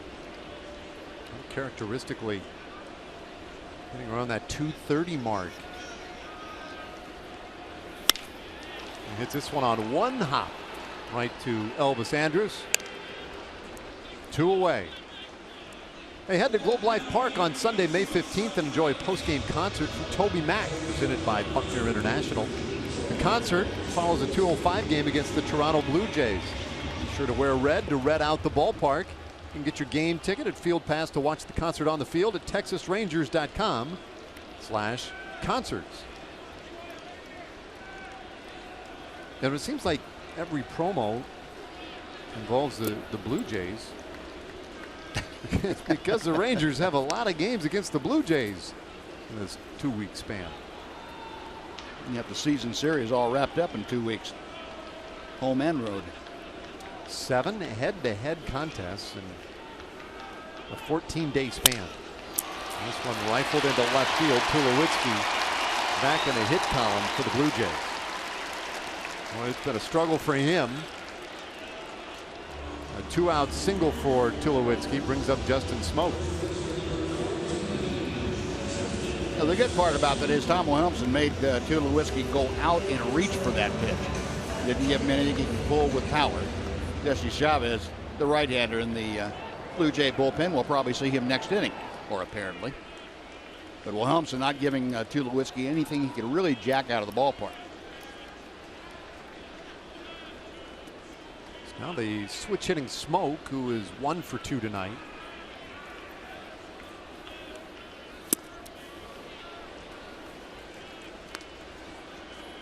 Blue Jays last year offensively did so many things so well, and I think expectations were that this offense could be a dominant one in the American League this year.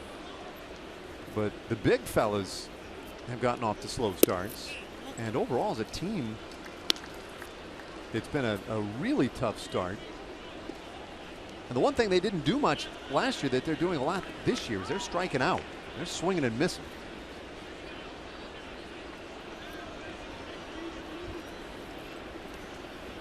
One to Smoke. Here's an example.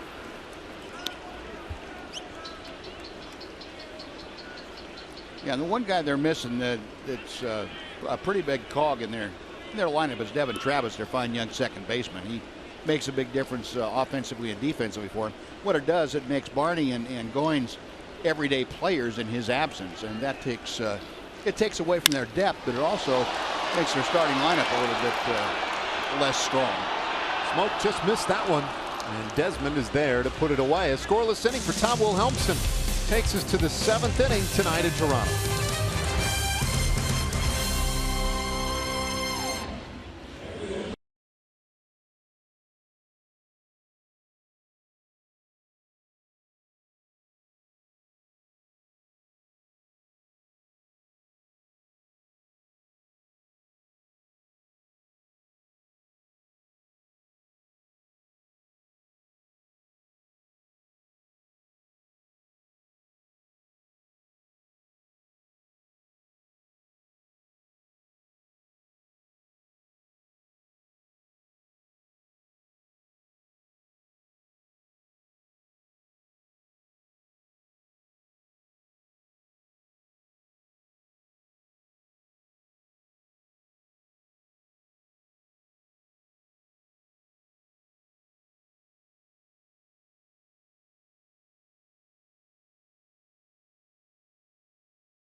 Here we go, your Ford game summary. Don't blink. Rougned Odor, second pitch of the game. See ya. His 4th home run of the season. Hey, Rangers feeling great, leading 1-0 before this thing even started. And yeah, that's it. That's the whole thing.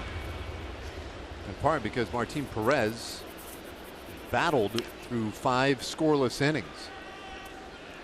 Gave way to Wilhelmsen, put up a scoreless 6th, and now into the Blue Jays bullpen we go. Jesse Chavez is on for the 7th inning.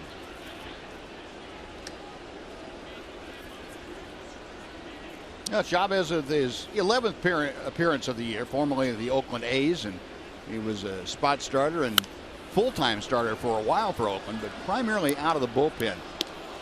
He has done a very good job up here in Toronto. One of the few guys that has pitched consistently well for the Blue Jays, although Blue Jays first team to have a bullpen go 0-9 for April. Never had a bullpen lose 9 games in the month of April without winning one, and Blue Jays have that dubious distinction this year. Now their bullpen has been a mess. And Chavez punches out Desmond to start the 7th inning. Geekman warming up for the Rangers. First baseman number 18, Mitch Moreland. We see him face the bottom third of the order in the bottom of the 7th inning is now Mitch Moreland, 0 for 1 with a walk. Well, coming into the series, that was the plan. Get in to the Blue Jays pen. That's right. Figured you'd be in good shape. Well, leading 1-0 as it becomes a battle of the bullpens from here. Last night it was a 2-1 Rangers victory. And never a moment to let your guard down in that one. And the same thing tonight. These two teams picking up where they left off last October. Tense games. It's 0-2 now to Moreland.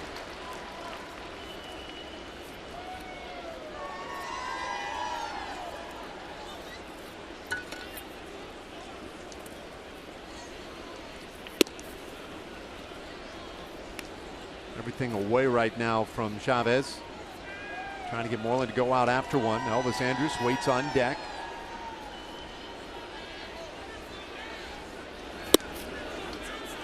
Just misses the corner again.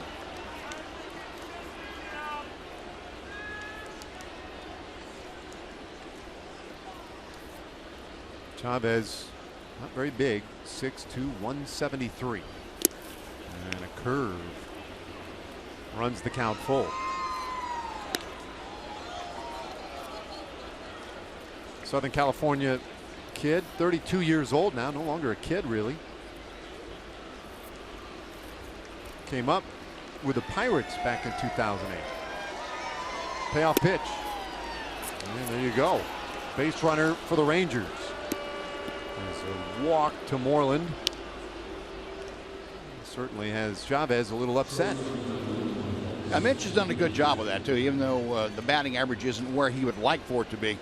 Moreland still getting on base, taking a lot of walks. Lately he has really been efficient at that.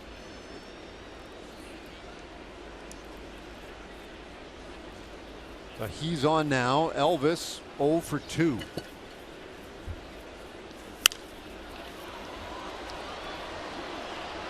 Souvenir for the folks here in Toronto.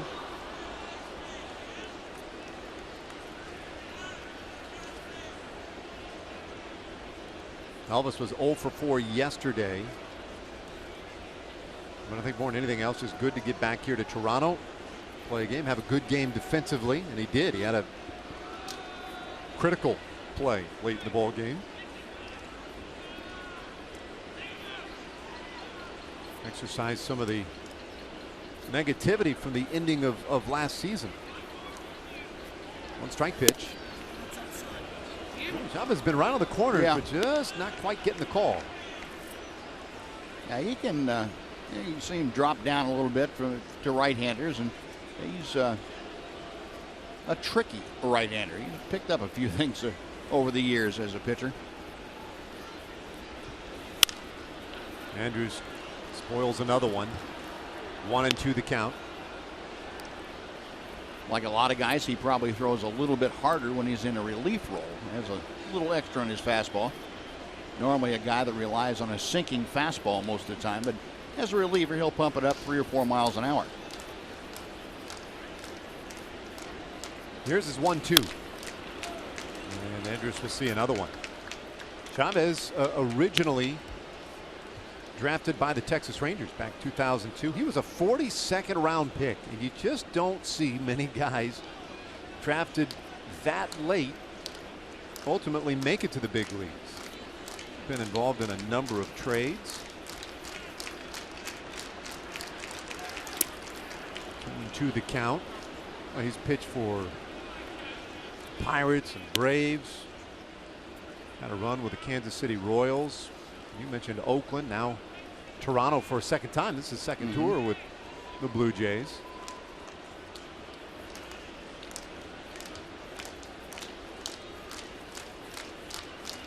Moreland at first, and the 2-2. That ball hammered to third. What a stop by Donaldson. He'll go to second for the 1 out. But Andrews beats out the relay. Wow, another great defensive play by Donaldson now at the hot corner. Yeah, Josh Donaldson, very, very quick. Not a lot of range, not great range, but good enough. And anything hit close to him, well, he is really tough on. Unbelievable that they could even think about turning a double play and that ball coming off the bat. But Donaldson did a great job getting it to Barney. So 2 gone now, but better speed over at first. It's one thing Elvis mentioned yesterday after he was voted Rangers Player of the Month for April. I'm happy with the defense offensively. Felt like it was a real good start. And he said, but boy, man, my base running, I got to get that going again. 0 for 3 in stolen base attempts so far this year.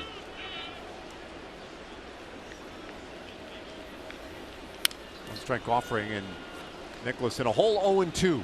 Left-hander doubled in the second and just missed in the 5th inning. He flew out to center field. A couple of good swings today, though.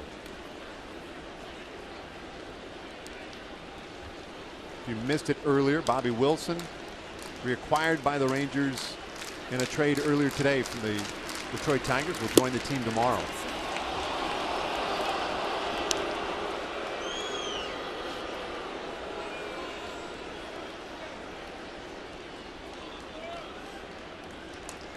Well, Chavez's intentions have been very clear. He's trying to put that fastball in the outside corner over and over again. A lot of guys that were able to do that consistently made a pretty good living in this game. Well, back in the day, you might have missed it once. Maybe it doesn't get called twice. But if you kept going there, you could eventually work that umpire out there with it. Sure could. You can't anymore. Or at the very least, it's rare. 1-2. Runner going. Throw down to second. Not in time. Andrus gets his first stolen base of the season. Well, the crowd booing, but Tulowitzki wasn't able to hold on to the ball, and that was the big reason why Elvis was safe. Able to get in there, get the hand in there the same time the ball got there, and the ball just kind of skittered out of the tip of the glove. There you see it right next to Elvis's left hand. Get a pretty good look at it right here.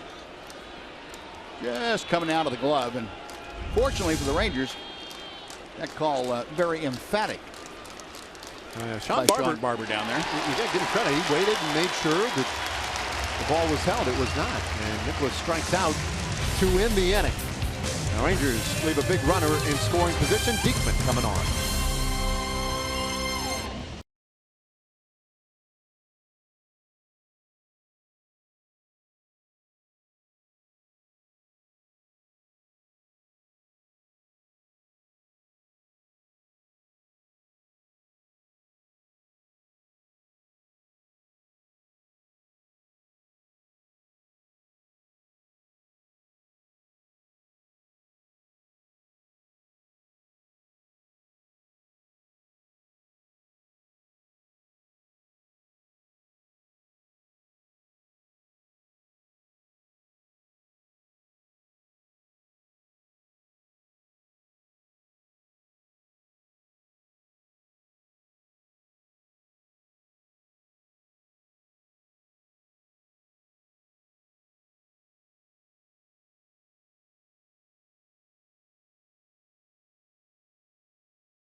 Is your next chance to take advantage of $10 Tuesdays. Tickets for the White Sox Rangers game are just $10.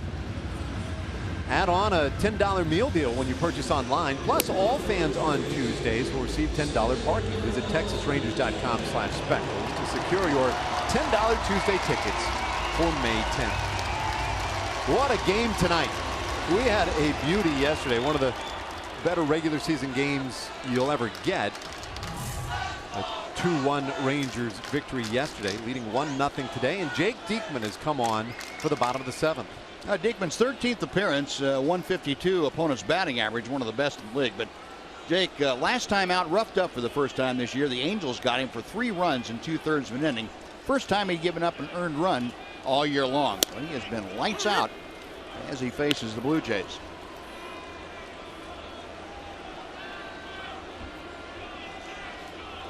As the bottom third of the order in the 7th inning. Buries that one to Kevin Pillar. It's 1-1. Pillar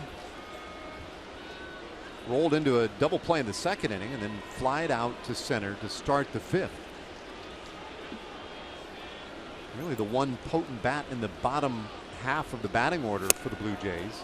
Takes a healthy rip there. Yesterday, Pillar was 3 for 4. And you remember that John Gibbons had Pillar leading off for them for the first 11 ball games, and he had a real tough time out there. Hit just a $188. And since he's gone down lower in the order tonight, 7th in the batting order, he has really flourished, hitting better than 350. And pressure on John Gibbons with the club not scoring a lot of runs. Pressure to maybe move him back, move Pilar back to the top, put Saunders in the second spot. But you know, when you start making knee-jerk reaction type moves, it very rarely pays off. Uh-oh, that one got him on the foot. So Pilar aboard in the 7th. Jake with that crossfire motion, and if his release point isn't exactly right, that's the result sometimes. Hard breaking ball down, and the front toe of Pilar got right in the way. That's going to hurt for a while. Try to bury that breaking ball in the back foot, not the front foot.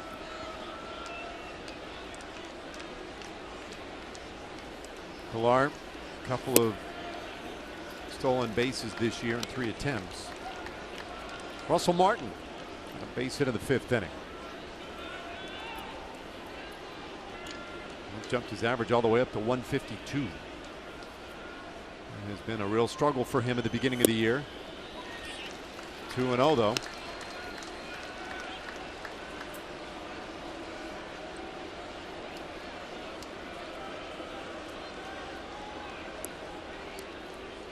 Wise old 23-year-old veteran Rougned Odor coming in with some words of wisdom to Jake Diekman.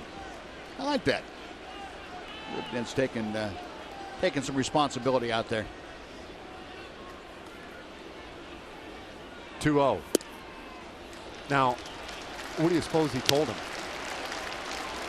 You know, I'm not really sure. I don't know what level of advice Rougned has gotten to yet. Could have been something as simple as throw strikes. Yeah, right. You know, we're okay. Yep.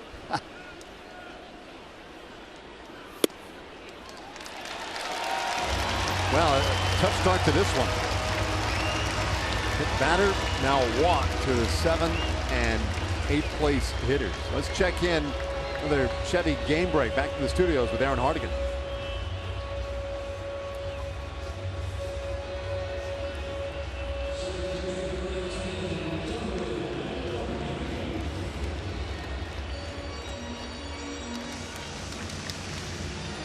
All right, thanks, Aaron. And that's one of those series that actually stands out on the league schedule because neither of those teams can afford to lose any more games, and yet one of them is going to. Astros lost yesterday and trailing again today. Here's Darwin Barney, who's 0 for 2. Getting a start at second base tonight. And he's going to want to move these guys up. Offers it strike 1. Now you wanted him to butt that ball. The Rangers had the wheel play on with Andrus going over to third base. Tony Barnett getting loose in the bullpen, but both Beltre and Moreland charging down, and they would have had an easy play, especially on this turf, had that ball been bunted by Barney. Would have had the force at third base with not a problem. And Barney, I'm sure if he sees that again from his time in the National League especially, he'll maybe throw on a slug bunt, take the bat back, and have a hack at it. Diekman very deliberate right now as he and Nicholas exchange signs. Bunt again, this time toward third, but it goes foul, and Barney now in an 0-2 hole.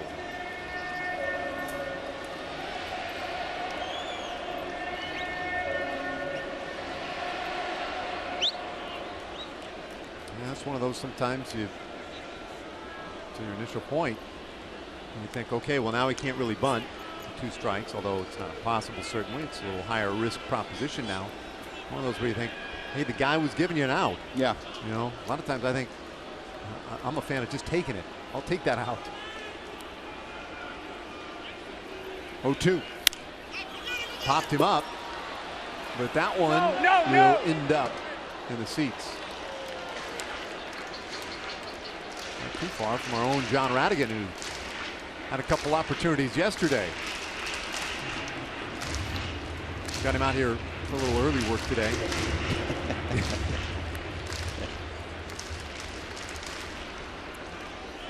There you go.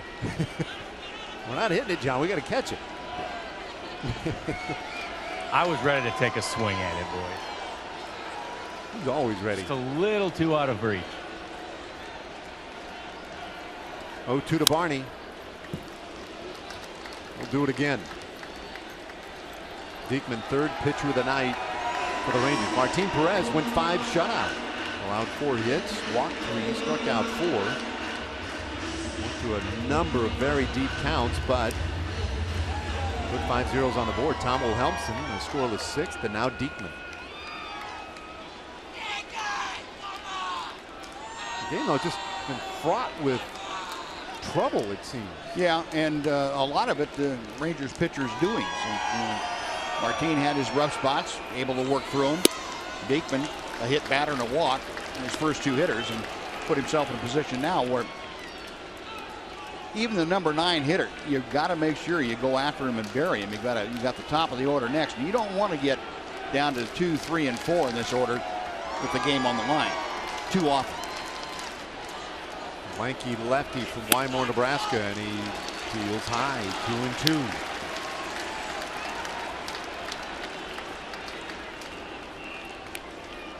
When you see he walking around the mound, some of the body language, struggling to find it. I mean, it's just not there. He's going through all the reads as far as a pitcher would go through, checking what he's feeling, make sure it's right. Full count. That little head shake, muttering to himself. It's so much tougher for these guys out of the pen. They just don't have the time to tinker.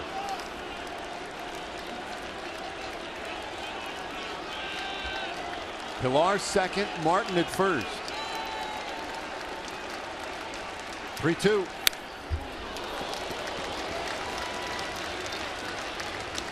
Well, that was part of the book on Jake Diekman when he came over from the Phillies to the Rangers last year, is that control was his main problem. We never saw any of that last year. Going down the last 3 months of the season, he was lights out as far as throwing strikes. But it rears its ugly head at the least opportune moments, and this is one of them.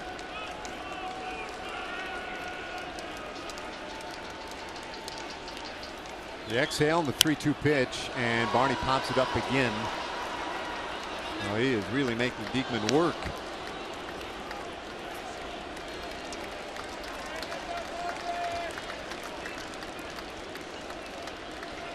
This is somewhat reminiscent of last night's high stakes late innings, and Sam Dyson, particularly in that 8th inning, boy, he had to really work hard to get his 3 outs.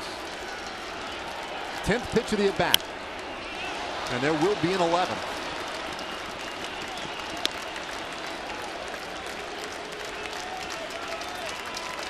Well, if you want the silver lining to a pretty dark cloud for Jake Diekman, the last 4 pitches he has thrown the ball well. He finally probably got to the point where it's heck with it, I'm just going to let it go and see what happens, and he's been in the strike zone. That's the important thing. Couple of base runners for the Blue Jays, and the payoff.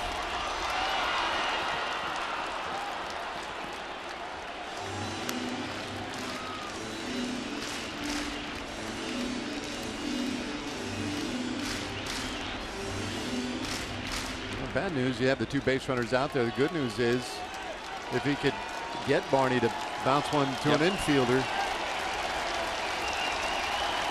nobody turns 2 better than the Rangers.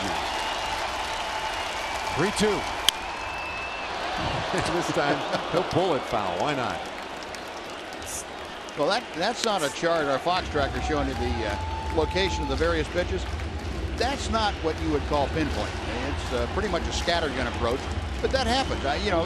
And Dave, you mentioned relievers coming in, and they don't have time to tinker. They don't have time to get the ship righted, so to speak, with their command. They've got to have it right when you get in the game. And boy, the more you press it, the more odd the pattern will be. It'll be all over the place until you find that release point, and hopefully the way Jake has found it now. He's had time to get there. This is his 22nd pitch of the inning. Big one on the way right here. There will be 14 pitches in this at bat.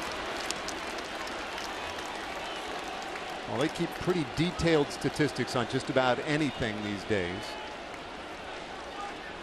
This might be one of the longer at bats we've seen in the 2016 season.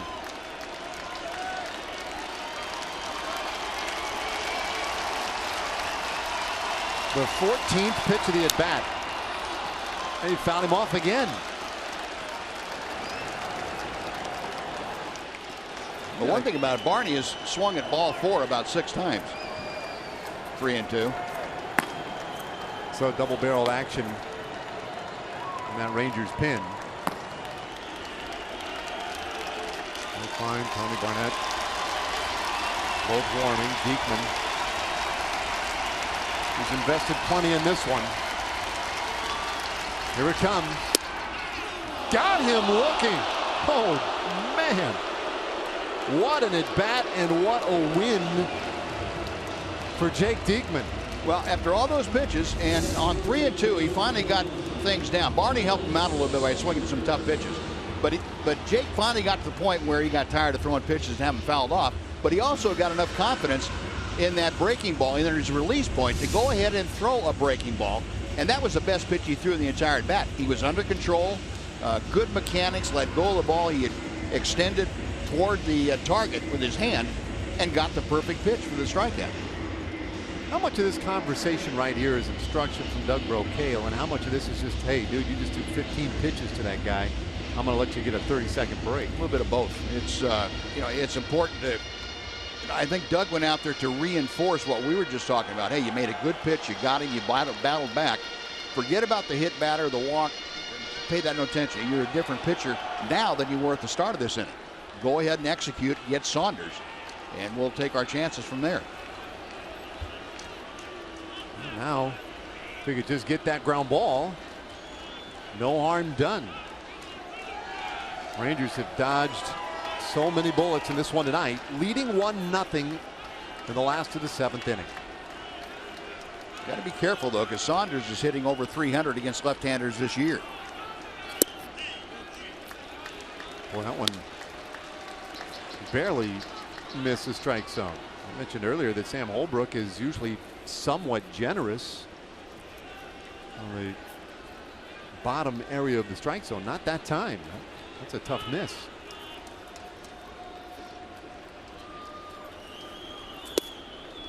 Two and 0. Saunders singled in the first, struck out in the third, walked in the fifth.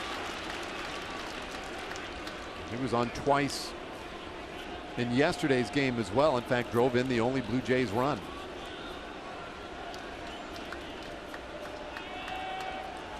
Pilar was hit on the foot to open the inning. He's now at second following the Russell Martin walk.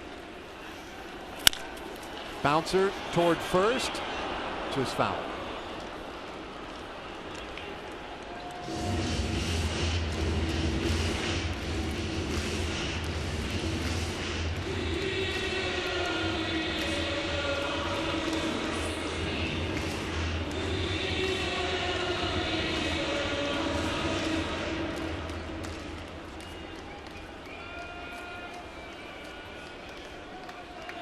It almost seems like Diekman, the personality, the attitude has changed completely in this inning. Yep. I think he's feeling pretty good after that 15-pitch win against Barney. The 2-1. 2-2.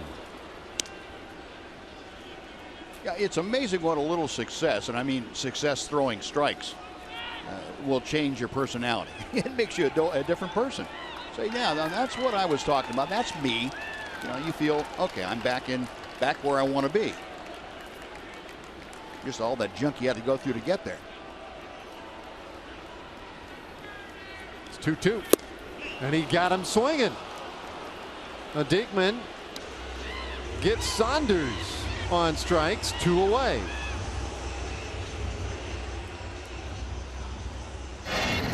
Here's tonight's Jimmy John's delivery of the game. Remember this at bat? Donaldson to end the 5th inning. And that was an extended battle for Martin Perez. That at bat stands out. now along with the Darwin Barney at bat. Jake Diekman is done. After getting a couple of big strikeouts, he'll give way to Tony Barnett. We'll tell you about him in just a moment.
Bat app.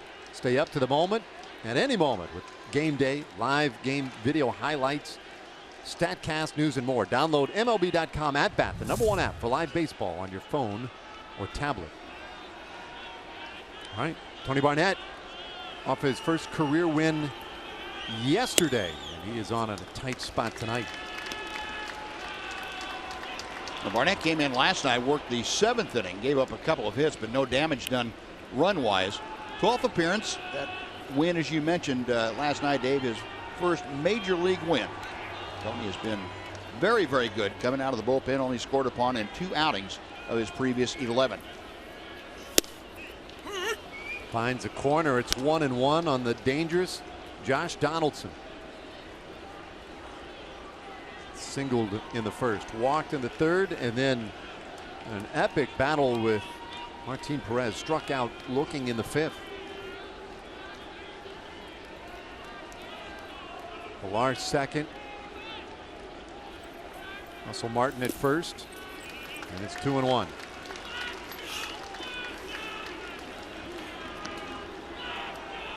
Only run of this game came on the second pitch of the game. Rougned Odor yanked one into the corner in right field. Solo home run, his 4th of the year. See that shift on the infield for Donaldson.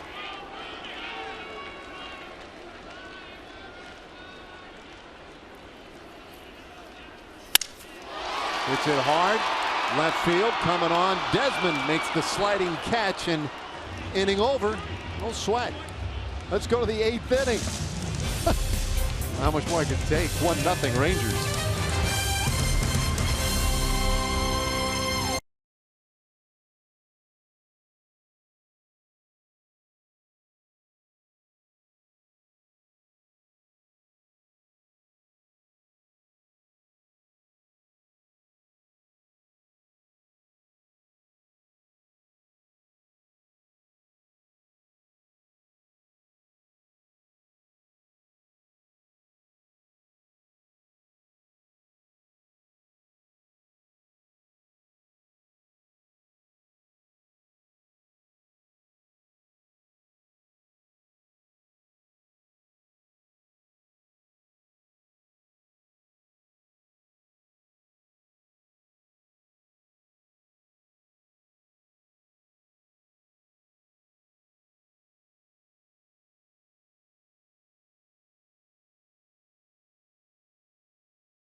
more here in Toronto.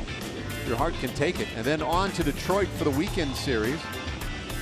Guess what? You're going to see a little more Toronto on that next homestand as well, along with the White Sox. White Sox have been the surprise story in the American League as we move it along to the 8th inning here. 1-0 Rangers. Jesse Chavez out for a second inning of work. Delano DeShields will lead things off. Did you ever do that with the billiard cap right there? Did you see Never that? did. Yeah, never did. Not that cap, that one right there, Yeah. the Adidas cap. I mean, yeah, never got mine to do that.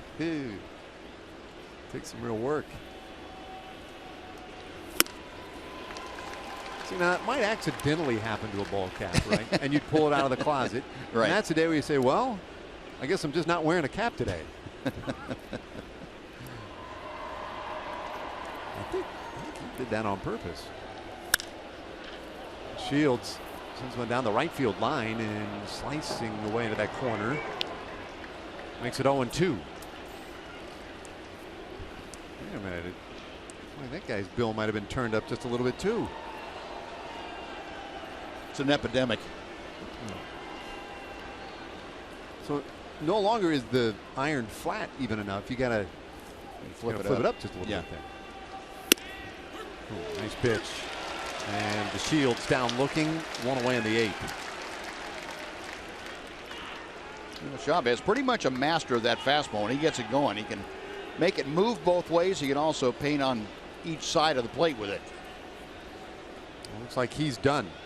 Got the strikeout of DeShields, and now with the lefties coming up, John Gibbons goes to his bullpen. 8th inning in a 1-0 game. We'll be back.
Brett Cecil, and he's got a couple of good left-handed hitters he's going to have to contend with here in the 8th. Now, Brett Cecil, the most worked of the relievers for the Blue Jays, and also the guy that's taken the brunt of the losses down there. 0-5 for Cecil, a very unsightly 5.59 ERA and 9 2/3 innings. You know, 14 hits and 7 runs, 6 of them earned, but that is not a typical Brett Cecil line. Deal with Rougned Odor. We saw Cecil last night. Came in the 8th inning to face Mitch Moreland and got him to pop up to 3rd. And that was it. Odor 1 for 3 with the only real offense tonight for either team. Gets this one hard and through into right field. Base hit for Odor, and the Rangers have a very big base runner on in this 8th inning. A good job by Rougned. He got a mistake from Cecil. A hanging breaking ball stayed in the hittable area, and Odor did not miss it. Dyson getting ready for the bottom of the 8th inning, and he'll have his nemesis again, or at least we make him out to be the nemesis, Jose Bautista. Yeah, that got everybody into it last night, didn't it? Yeah, it did. Pretty crazy. There's Nomar, and Mazara sneaks that one up the middle, and everybody is safe. Great diving stop by Tulowitzki, but not much you could do with that. 2 lefties, and now 2 base runners against Cecil.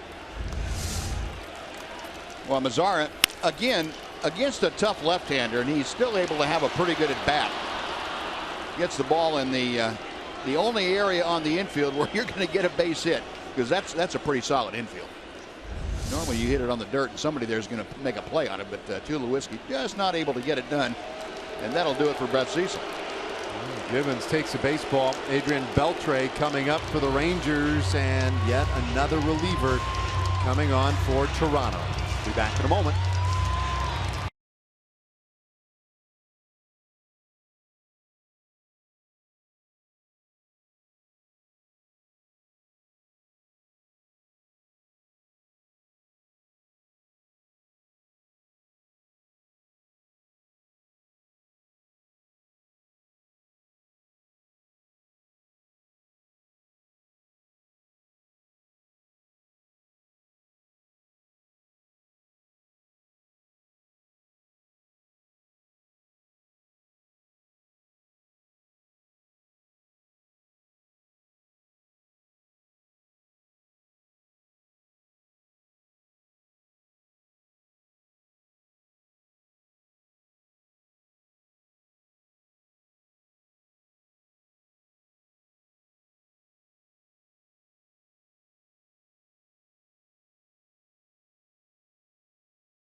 Of this 8th inning as Roberto Osuna has come on to pitch.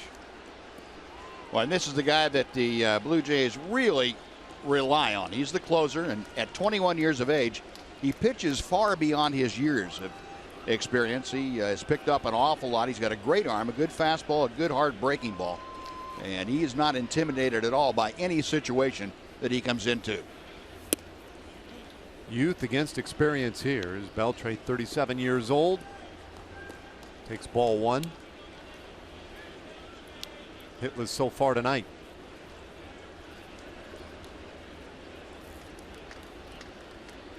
Odor at second, Mazara at first. After back-to-back hits off the struggling Brett Cecil. Osuna, he was pitching in the Mexican League when he was 15 years old. Yeah, isn't that something? So still very young, but a lot of professional experience under his belt. Beltre to foul one back, 2-1.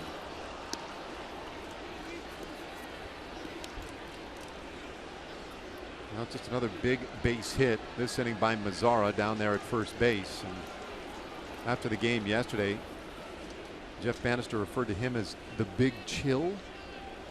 The Big Chill, and that is that is a great nickname for him. Turns out he was given that nickname last year, and as that one got around a little bit today, I think it's apparent that is going to stick. Yeah, he is now the Big Chill.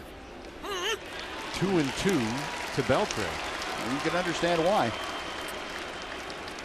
We were trying, you struggle to describe just how cool he is, level-headed for his very young age, 21. He's a Big Chill. 2-2. Beltre down to a knee, pops it up. That's a tough spot, though. Out on it is Barney, makes the basket catch. Odor trying to advance to third, and they'll run him down. Another one of those odd double plays. It goes 4-5. Everybody's cool. Odor, though, caught in another base running mishap for the Rangers. They still lead by 1.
And the high drama continues here at Rogers Center as you see Sam Dyson just about getting ready to face Jose Bautista again. And the crowd is into it. They'll be into it tomorrow night, too, for Game 3 of this 4-game set. That will be right here at Rogers Center and right here on Fox Sports Southwest. AT&T high-speed UVerse Internet brings you our reminder that Ian Desmond and Josh Donaldson will be among the others that go head-to-head tomorrow. 6 o'clock right here on Fox, guys. All right, yeah, thanks, John. Sam Dyson is on, resident villain here in Toronto. Well, Sam appeared in last night's ball game and had one of his, well, least effective outings for him. He walked a couple, and that in itself makes headlines for Sam Dyson. Normally right around the plate. Well, his first pitch is lined to right. Bautista out again. Oh, no. Kind of the same thing he did last night to Bautista. Yes, it is. That was with a couple of men on last night. You got Bautista shaking his head. That's good. That's a good thing. Bautista right now, he's got a lot of stuff going on in that dome. That's good news for pitchers. You might as well get him while you possibly can. When he's shaking his head, you got a chance. That's a move right there with the little tap. Nobody else wants to make eye contact. And you've seen him kind of blow up a helmet. All sorts of stuff in that dugout. He's getting a little edgy. There's Edwin Encarnacion. 0 for 2 with a walk today. You know what I was going to say about Sam, though, I look for him to bounce back here tonight. Being all over the place last night, and he's a little more determined, I think, to come in tonight and really throw some good strikes. And he's done it with both the sinking fastball now and the hard slider. It's got to feel different tonight, right? I mean, yesterday you could understand maybe a faster heartbeat and a little more adrenaline and intensity. And I think just getting that out of the way, he's got to feel a little more relaxed tonight. Yeah, I don't know how much that weighed on Sam's mind. You know, judging from him, he's a pretty cool customer. It probably didn't have the forefront, especially when he faced Bautista after a couple guys got on. I think that the game situation then took over his thinking on how he wanted to deal with that. But I think tonight, just being the competitor that he is, struggled a little with his command last night. Very determined, I think, to come out tonight in, again, a tight ball game and throw good quality strikes.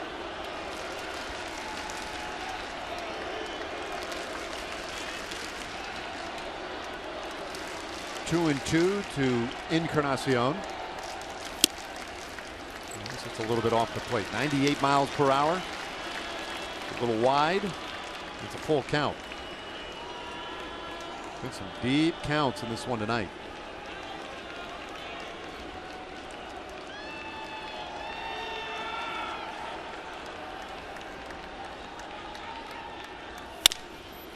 Encarnacion with a weak tapper right to Odor.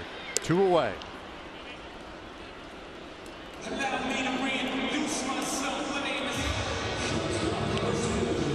Activity for the Blue Jays is it will be pinch fielder Ian Desmond and Mitch Moreland in the 9th inning.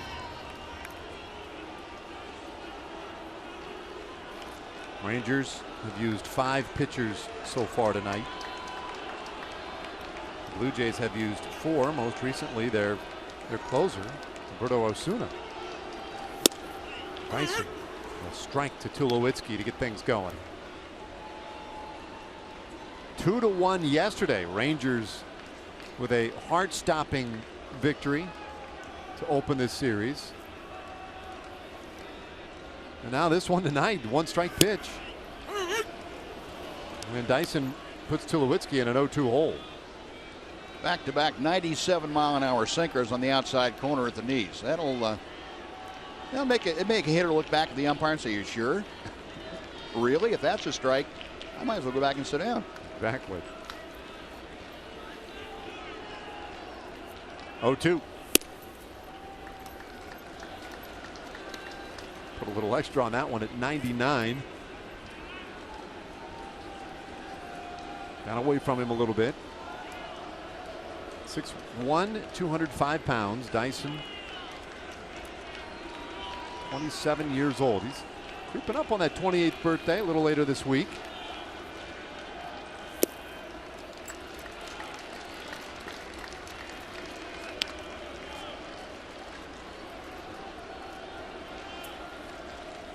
Not been a pretty start to the season offensively for Troy Tulowitzki. Did get a hit his last time up. Hitting well under the Mendoza line into the 2nd month of the season. 2-2 pitch. Got him swinging. 98 miles per hour. Dyson with a 1-2-3 8th inning. We're off to the 9th.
And should be an interesting conversation again. This one not over yet, but just another terrific and fascinating game that sees the Rangers leading by a run into the 9th inning as Joe Biagini has come on to pitch. Now, Biagini, a Rule 5 draft by the Toronto Blue Jays this past offseason from the San Francisco organization. Got a good arm. Came out of College of San Mateo and UC Davis, drafted by the Giants in the 26th round of the 2011 draft. Got as high as Richmond in the Eastern League last year as a starter. So this his first foray to the big leagues, and he's coming out of the pen. We'll face Prince Fielder to start off. Fielder Desmond Moreland due in this 9th inning, and Fielder slices this one down that third base line and deep into the left field corner. Good start out of the box, and Fielder begins the 9th with a double. That's the way you greet the rookie right-hander. Now, Fielder leading off an inning, and he's not going to do anything fancy. He sees a pitch that he can get the bat on the ball, taking it the other way, and foiling that shift, although you can't play a shift against a line drive very well, unless you want to play about 5 steps higher. Good job by Prince, though. He'll be replaced by Hanser Alberto as the pinch runner. A little speed out there for a big insurance run, potentially. And scoring position for Ian Desmond.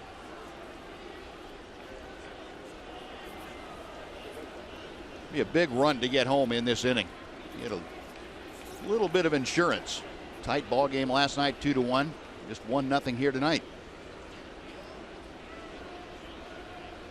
Desmond 0 for 3. And he's up there hacking.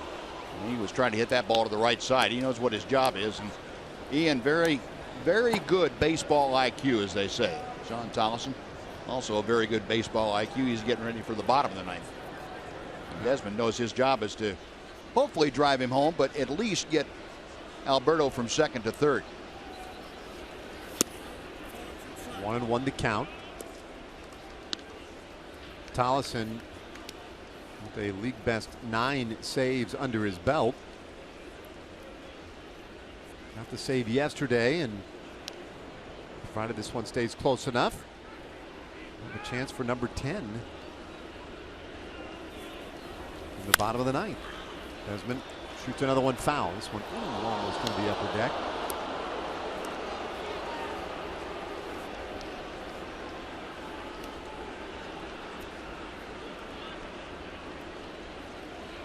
Desmond smoked a ball earlier tonight down to third base. Yesterday was 0 for 3. Hit by a pitch his last time up.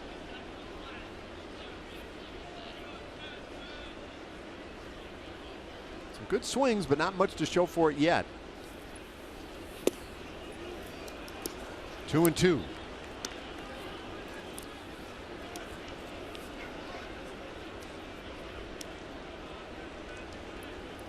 Biagini, as you pointed out, Buzz, in his 4 years in the minor leagues, made 86 starts and did come out of the pen 3 times. This one into right field, drops in there for a base hit. Hanser caught between second and third base. Oh, they're going to call that a catch in right field. That is going to get challenged.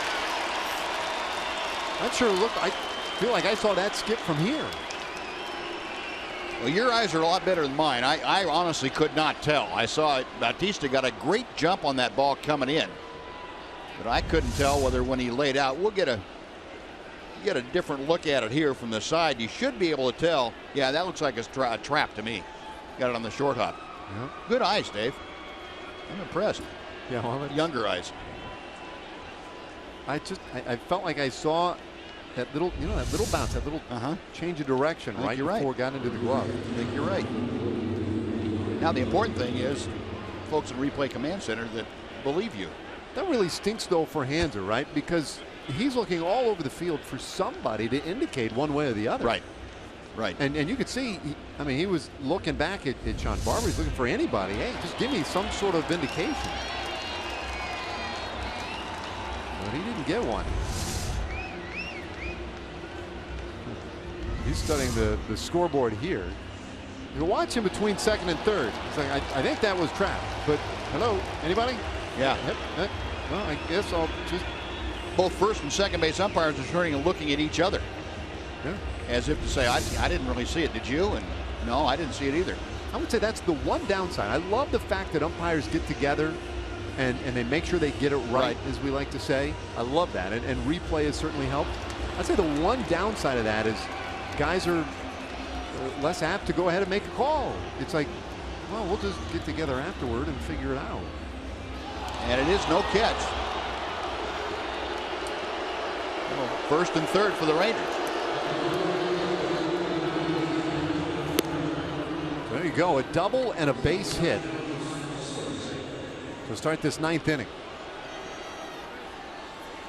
Back to a point you were making, was Desmond gets that base hit, but he was just trying to shoot it to the right to advance Hanser, and that's a great reward for a really good at bat. Yeah, and you were not going to get him out if you stayed away from him. The only way you could get him out if you're Biagini is come inside to him, get the ball down under his hands, because he was, you're right, Dave, he was focused on driving the ball to the right side, even with 2 strikes. Well, Gibbons is going to bring that infield in. And they got to try and cut down Alberto. You can see it has been a bit of a struggle for the Blue Jays and their skipper, trying to figure out some way to make this work. Bouncer right to second base. Alberto's headed to the plate, and they did get him. Well, and Alberto, he's going to ask them to take another look in the dugout.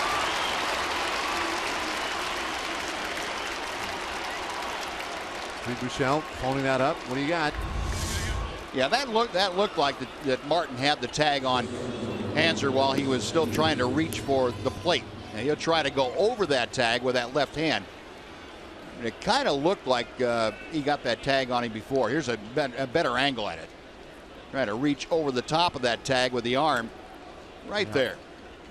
So that won't take long to, matter of fact, there will be no challenge as the time was taken while they decided in the Ranger dugout and said, no sense challenging that.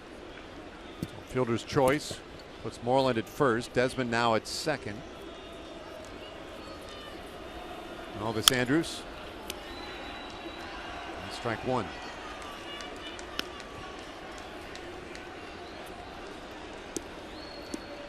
Well, there's no margin for error tonight for either team. So many of these close plays. Yeah. Remains a 1-0 game. Now, the Rangers have kind of gotten away from something they did very well and had done very well prior to the series. That's using the big part of the field when they had a runner in scoring position or a runner at third base with less than 2 out. You've seen some outs now in this series in particular where rolling over on balls like Mitch did, popping the ball up, not using the big part of the field, not being patient enough to wait for a pitching and drive back up the big part of the field. Look at those numbers for Elvis. Runners in scoring position. He has been clutch. In a hole here, 1 and 2.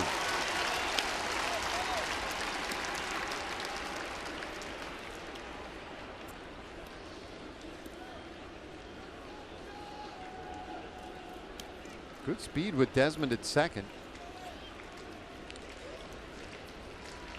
Biagini to the plate, 1 and 2. Here it comes. Got him. Just did nibble off that corner.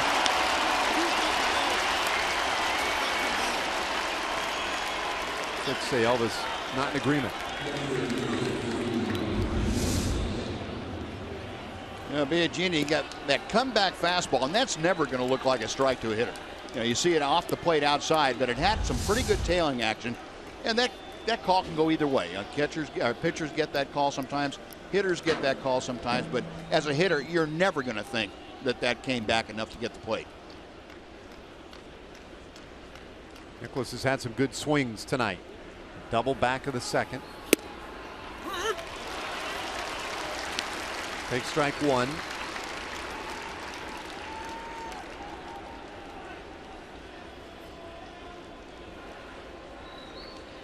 a short stint with this club, he has been productive.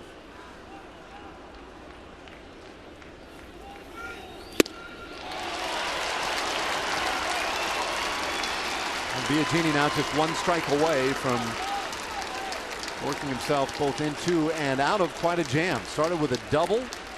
Desmond followed with a single. Then got the put out at the plate, the strikeout of Andrews.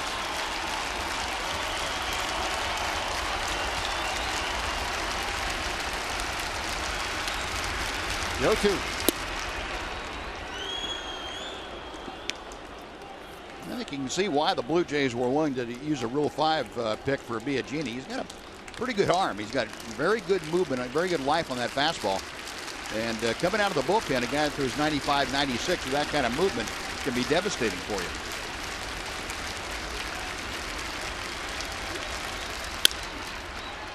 Roller to the right side. And Barney finishes off the 9th inning. Good effort there by Biagini. Last chance for the Blue Jays coming up. Tally time as we go to the bottom of the 9th.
Southwest brought to you by Southwest Airlines. Transparency, low fares, nothing to hide. By AT&T high-speed internet. Get a deal worth talking about. Get high-speed internet from AT&T. And by your Texas Ford dealers. Visit your local Texas Ford dealer today for incredible deals and see why Ford is the best in Texas. Tally time. Sean Tollison looking for his league best 10th save of the year. 13th appearance for Tollison, and he is 9 for 10 this year. And he's now 44 for 47 since taking over almost a year ago. May 20th of last year, he became the full-time closer for the Rangers. Had never had a professional save prior to May 20th of last year. And now he's racked up 44 of them in 47 opportunities. Starts the inning off with strike one to Justin Smoke.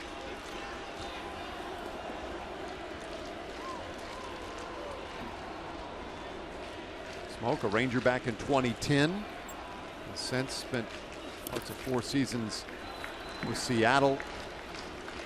Now in his 2nd year with the Blue Jays. Now Justin Smoke led off the 9th inning against Tollison last night by singling to left center field.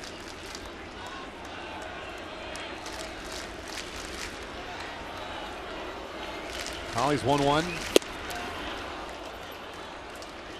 93 miles per hour. And Smoke was not thinking single. No. He was thinking tying the ball game up with one swing of the bat. Sort of a Blue Jays mentality most of the time. Pretty much. Must be something in the water up here. 1-2.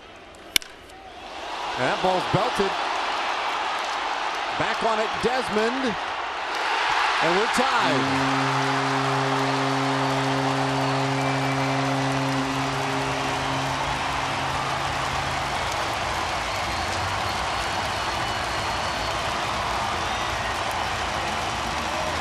First of the year for Smoke. Wouldn't call it a no-doubter, but off the bat, you had that sinking sense that it was enough. Well, Smoke enough confidence in his swing that he doesn't have to pull the ball to hit it out of the ballpark. He swung through the pitch just before a fastball down and away, and Tollefson came back. He was trying to throw that ball up. You saw the area that Brett Nicklaus had the target. He wanted that pitch up out of the strike zone. Tollefson got it down, and Smoke made him pay for it.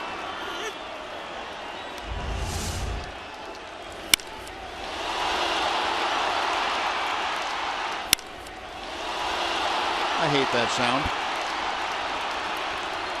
Something about the acoustics of this ballpark, too. 1-1 to Pilar.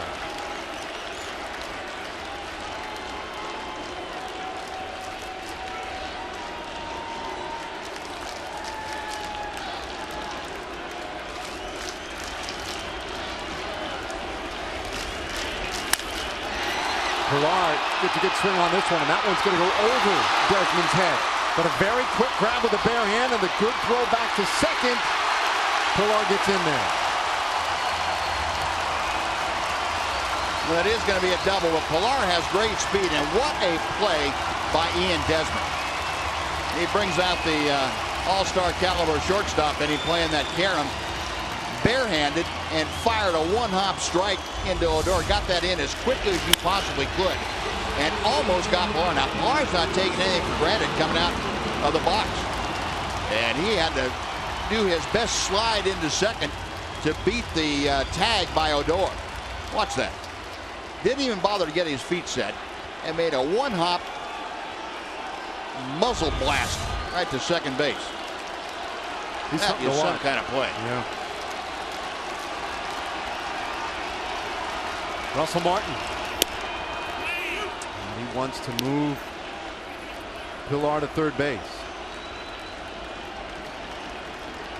Potential winning run in scoring position. Smoke with a game-tying homer. A double to Pilar. There's 1-1 on Russell Martin.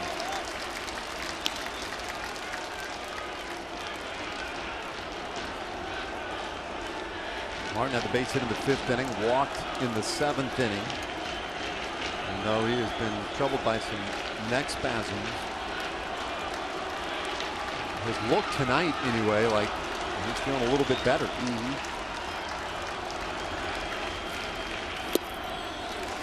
He takes the bait, 2-1. Yeah, coming to the series, John Gibbons was talking about Russell Martin, saying he's not really ready to catch back-to-back days. He said, I can catch him one day and maybe use him as a defensive replacement the next, as he did last night defensively. But he said he's not ready to catch and swing the bat 2 days in a row.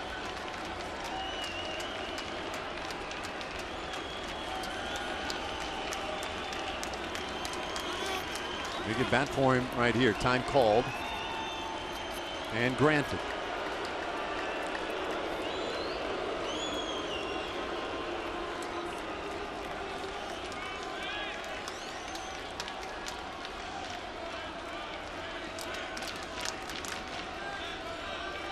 Tollefson and Nicklaus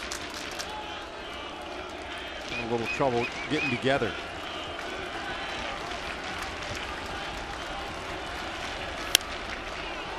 It's 2-2.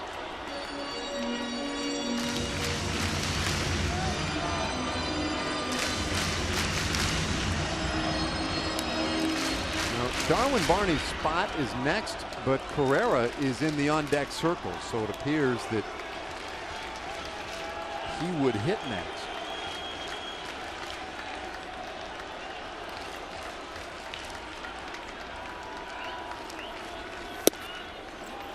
Just missed. Barney probably too tired after that 15-pitch at bat he had in the 7th inning.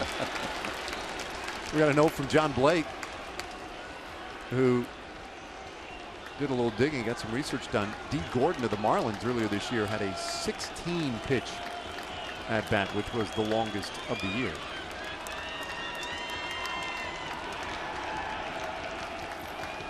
Payoff pitch, and there goes Martin. Big strikeout, one away. Now, the strikeout with a man on third and less than 2 out is an age-old requirement for pitching, but a strikeout with a guy on second and nobody out, just as big to me. Prevent that guy, prevent the hitter from having a chance of moving him over, and it's large.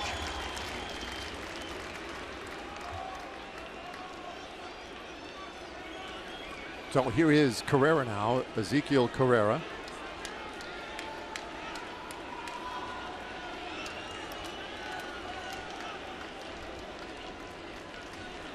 Numbers pretty decent early this season. And Carlson misses low. Carrera, 28 years old.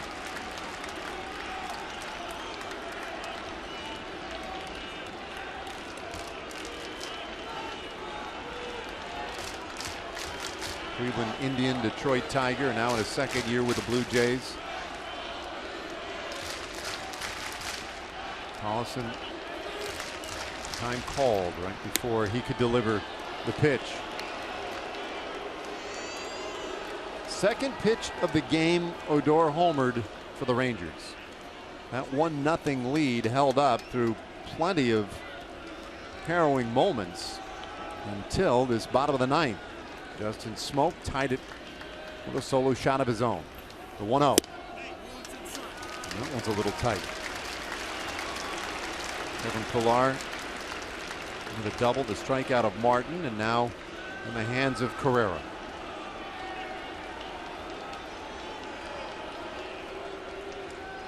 And you got the Ranger outfield now playing in to put themselves in a position that they have to throw a runner out at the plate. They can. They will be in that territory.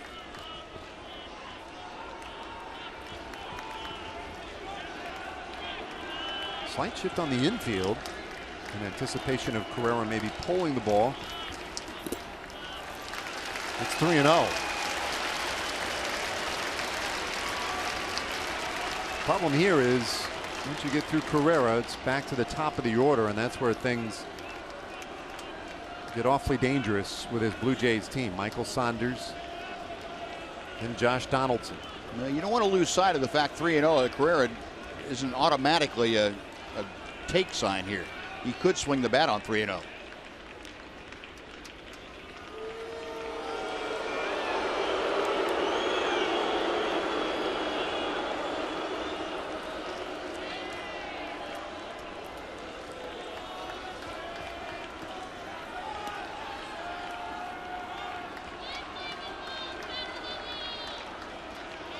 Charlie taking that extra long look in. It really just seems like with runner at second base tonight, Rangers pitchers have had a heck of a time. Well, and I think out what to do here. Yeah, and you're right, David. I think in this situation, though, you want to make sure that Brett Nicholas understands you got first base open, and even though Carrera is not noted for power, it doesn't matter. A base hit right here will beat you, and you want to make sure that you understand that you need to throw a quality pitch. Now, deciding on that pitch, this is really up to the pitcher. I mean, in this situation, John Donaldson has to be the one to decide what you're going to throw, and I think Brett has to acquiesce to that idea.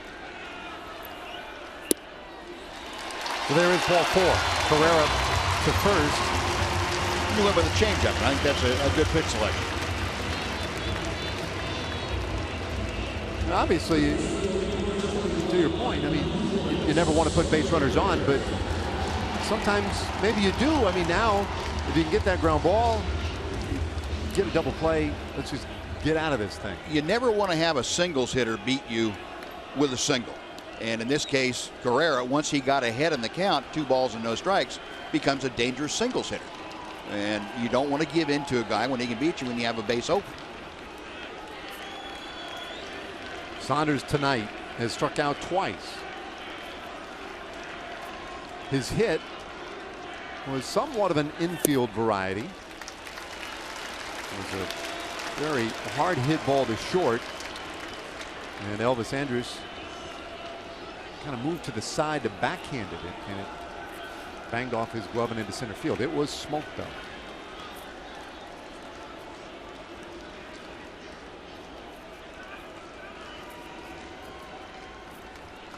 Tollison readies in the 1-0. And the pattern that we've seen all night from pretty much every single Ranger pitcher continues to hold, fall behind. Yeah, and it's been one of those nights. They'd walk that tight wire the entire evening, and the ball strike count for Sean Tollison will show you the trouble he's having. So that's one of those nights where it just has not worked out, but you still have an opportunity to win yourself a ball game if you can make a pitch. But falling behind 3-0 to Saunders, not a real comforting position for Jeff Bannister and company when you look into the on-deck circle and see Donaldson over there. Same thing here, though. I mean, are you as willing to? No, not in this situation. No. Now here, I've got to go after Saunders. I want to get him and then deal with Donaldson when he can't. It's do or die with him. Put it that way. You know, when he can't score with a sacrifice fly.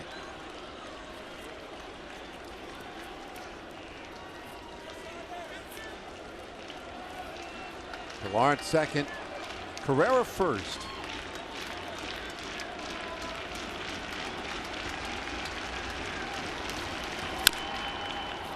And it's a full count. Good job by Tollison to come back and give himself a chance to go after Saunders with a 3-2 pitch. Well, there have been some big outs in this game, big strikeouts. One of Donaldson in the 5th, Barney in the 7th. Certainly use a strikeout right here. 3-2 on Michael Saunders. And Tollison is going to keep Pilar a little closer. Yeah, just in case. I don't think Pilar's going to be running, but just in case he wanted to try and get a good jump. Not a bad idea.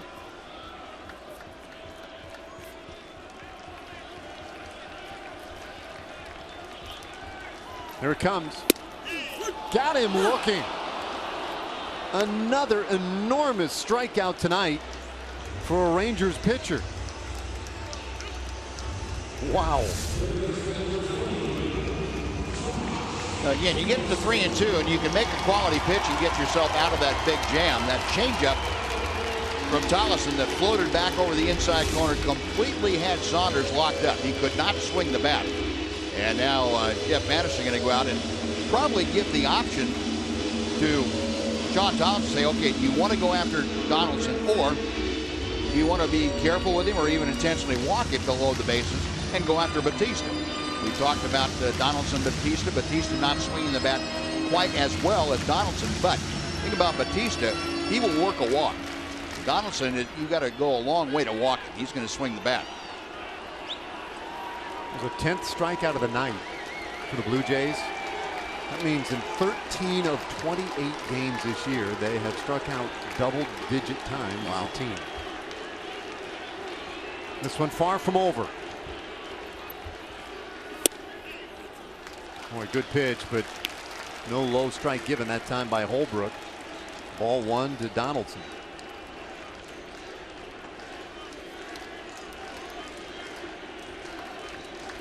Fans acknowledging the honor last year for Donaldson.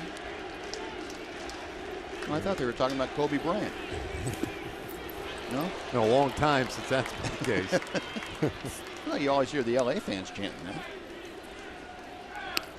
2-0 now to Donaldson. Oh, you might have something.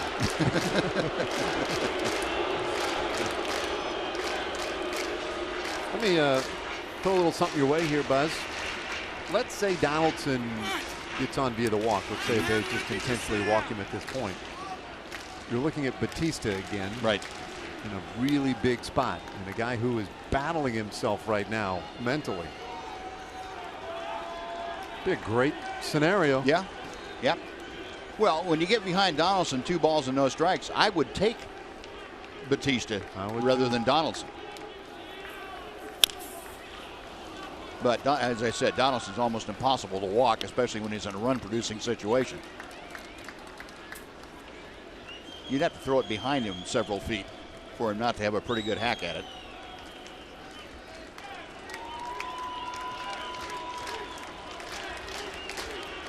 One hit tonight that came back in the first inning.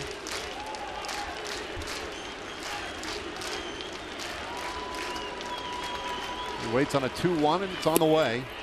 Ball 3.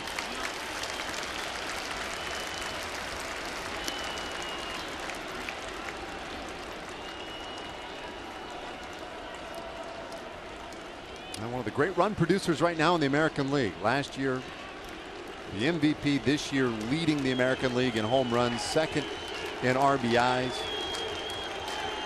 A 1-1 game, bottom of the 9th, 2 out. And again, the signs from Nicholas to the mound. Something lost in translation over and over again tonight.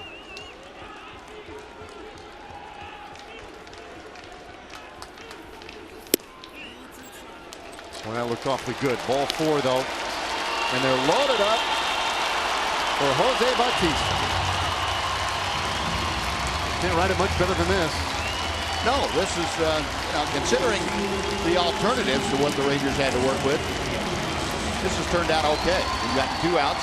You had the winning run at second base and nobody out. You got the strikeout of Martin, which was huge. And the walk to Carrera really didn't hurt you that much. You got the strikeout of Saunders, now the walk to Donaldson, and you've got a matchup that you can win. Strike 1 on Bautista. And you mentioned, Dave, the frustration building with Jose Bautista. As we've seen, the pictures tonight have shown you, a great movie of a guy that really is fighting himself right now. And that's the kind of guy that, as a pitcher, you want to face in this situation. You can use that anxiety against him.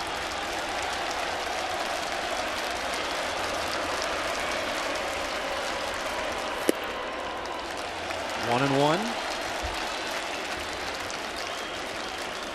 Bautista 0 for 4 tonight, but has accounted for 5 outs. Going to do a big double play in the first inning.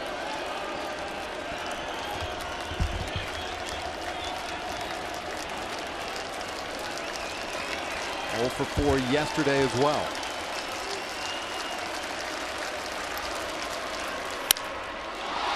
This one popped up right field. The big chill is there. Inning over as the Blue Jays leave them loaded. Bautista 0 for 5 tonight, and we play on.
We go to the 10th inning, and here's how we got here. I mean, not a lot to talk about. Second pitch of the game.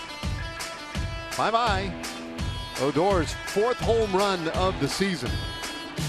Rangers thought, hey, maybe this is the beginning of a big night. Well, not really. Last of the 9th inning, and it was Justin Smoke leading off. This one just enough to get out. And then Tollison working out of a bases loaded jam, and guess who? Jose Bautista lining out to right field. So here we go to the 10th. Delano DeShields starting it off, and he thought about it. Take strike one. Ryan Gaughan in at second base for Darwin Barney, who was lifted for the pinch hitter.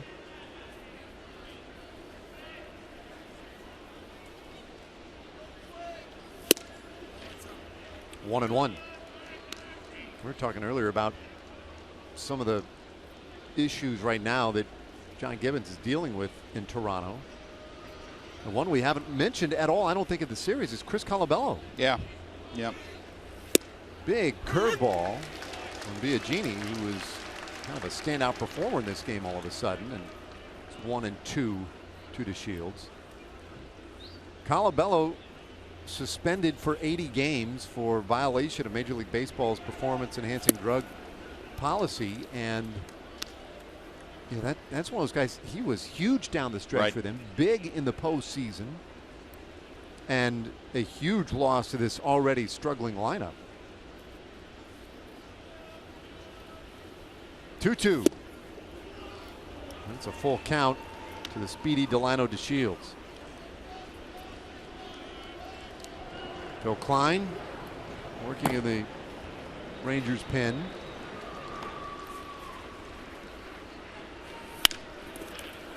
Roller at third. Never easy with DeShields running, but Donaldson takes care of him for out number one.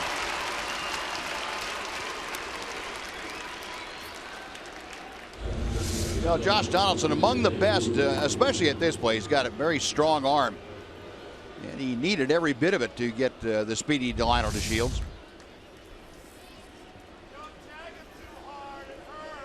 One gone, top of the order, and here's the Rangers offense.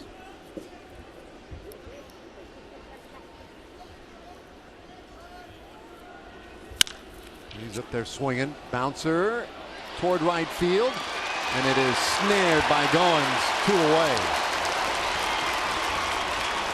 Well, that is some kind of play by Goins. My goodness. Didn't have time to get up onto his feet and make the throw. He threw while he was sliding. And they're going to hold up play here a second to get another look at it. Excellent, excellent play by Ryan Goins. And the replay crew for the Rangers said, no, I don't need to challenge that. When you saw Goins come up with the ball out there, I immediately assumed that he was, swung way over on a shift. But he wasn't. That was pretty much straight up defense, and he really covered some ground. So 2 away, and it's up to the big chill, Nomar Mazara.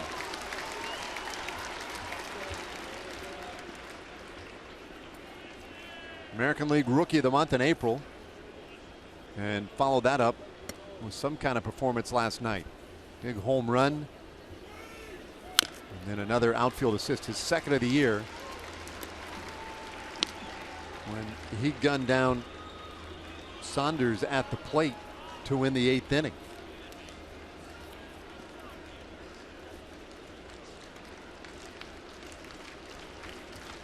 And a whole 0-2, but he has shown himself to be a very adept 2-strike hitter. And hits that one on one hop to Smoke, and it's a 1-2-3 10th inning. Joe Biagini good out of the bullpen for the Blue Jays, and they're coming up in the bottom of the 10th.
to get a chance today.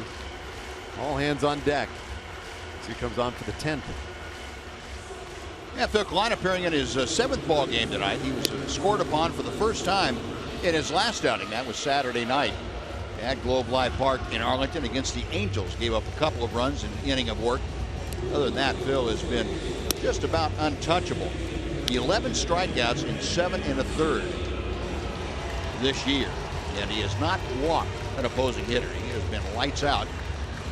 And he needs to have a good 1-2-3 performance here tonight. Give the Rangers an opportunity and extra innings to win this ball game. The last remaining right-hander in that Rangers pen, leaving only Cesar Ramos and Alex Claudio available should this game continue beyond whatever Phil Klein can provide. And he'll start off against Edwin Encarnacion, who was 0 for 3 tonight with a walk.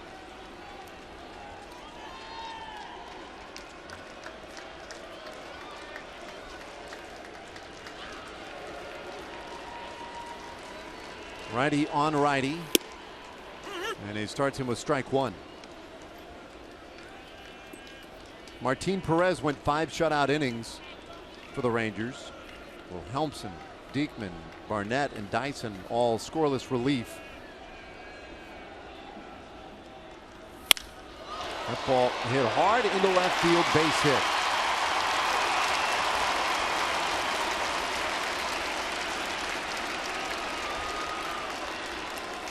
First hit for Encarnacion in this series, and he represents the potential winning run.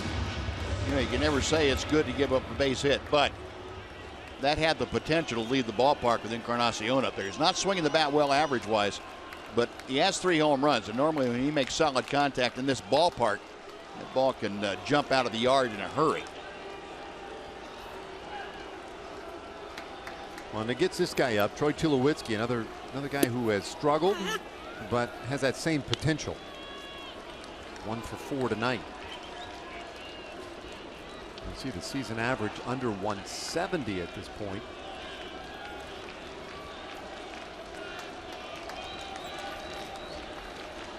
Klein with a high set and pumps one in there. It's 0-2 to Tulowitzki.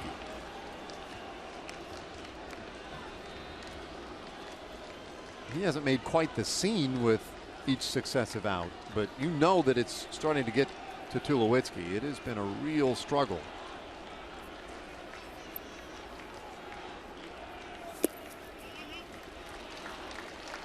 He doesn't wear it on his sleeves quite like Jose Bautista does.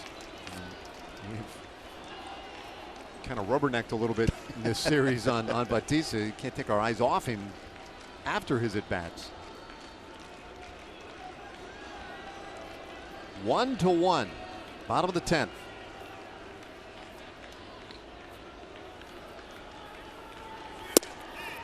And there's another strikeout, the 11th of the game for Rangers pitching. Second time for Tulowitzki tonight. They continue to pile up here in Toronto. You know, big guy Phil Klein uses his size to an advantage. He gets that big downhill angle going. It's real tough to see him one time and be able to pick that ball up. It's a completely different angle than most guys. At 6'7", Phil has the advantage of his height and the length of his arms, and his motion really utilizes that length very well. Here's Justin Smoke, and he's the reason we're continuing to play. And he hits this one deep left field. Desmond is there, but has no play. A walk-off homer for Justin Smoke. Blue Jays win it 2-1. Pardon me, 3-1.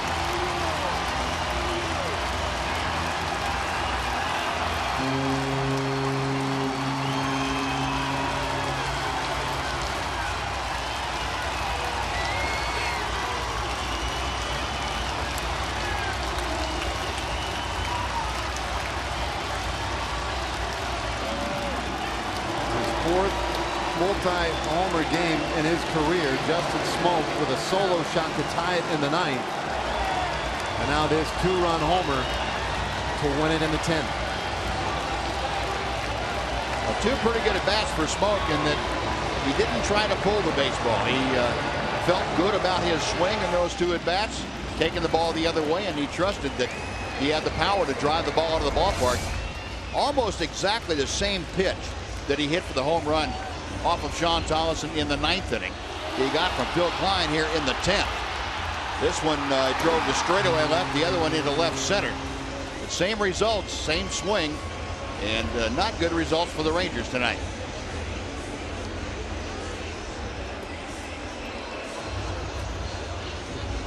You see it first time in his career, the former Ranger Justin Smoak with a walk-off home run. We'll be back with more in just a moment.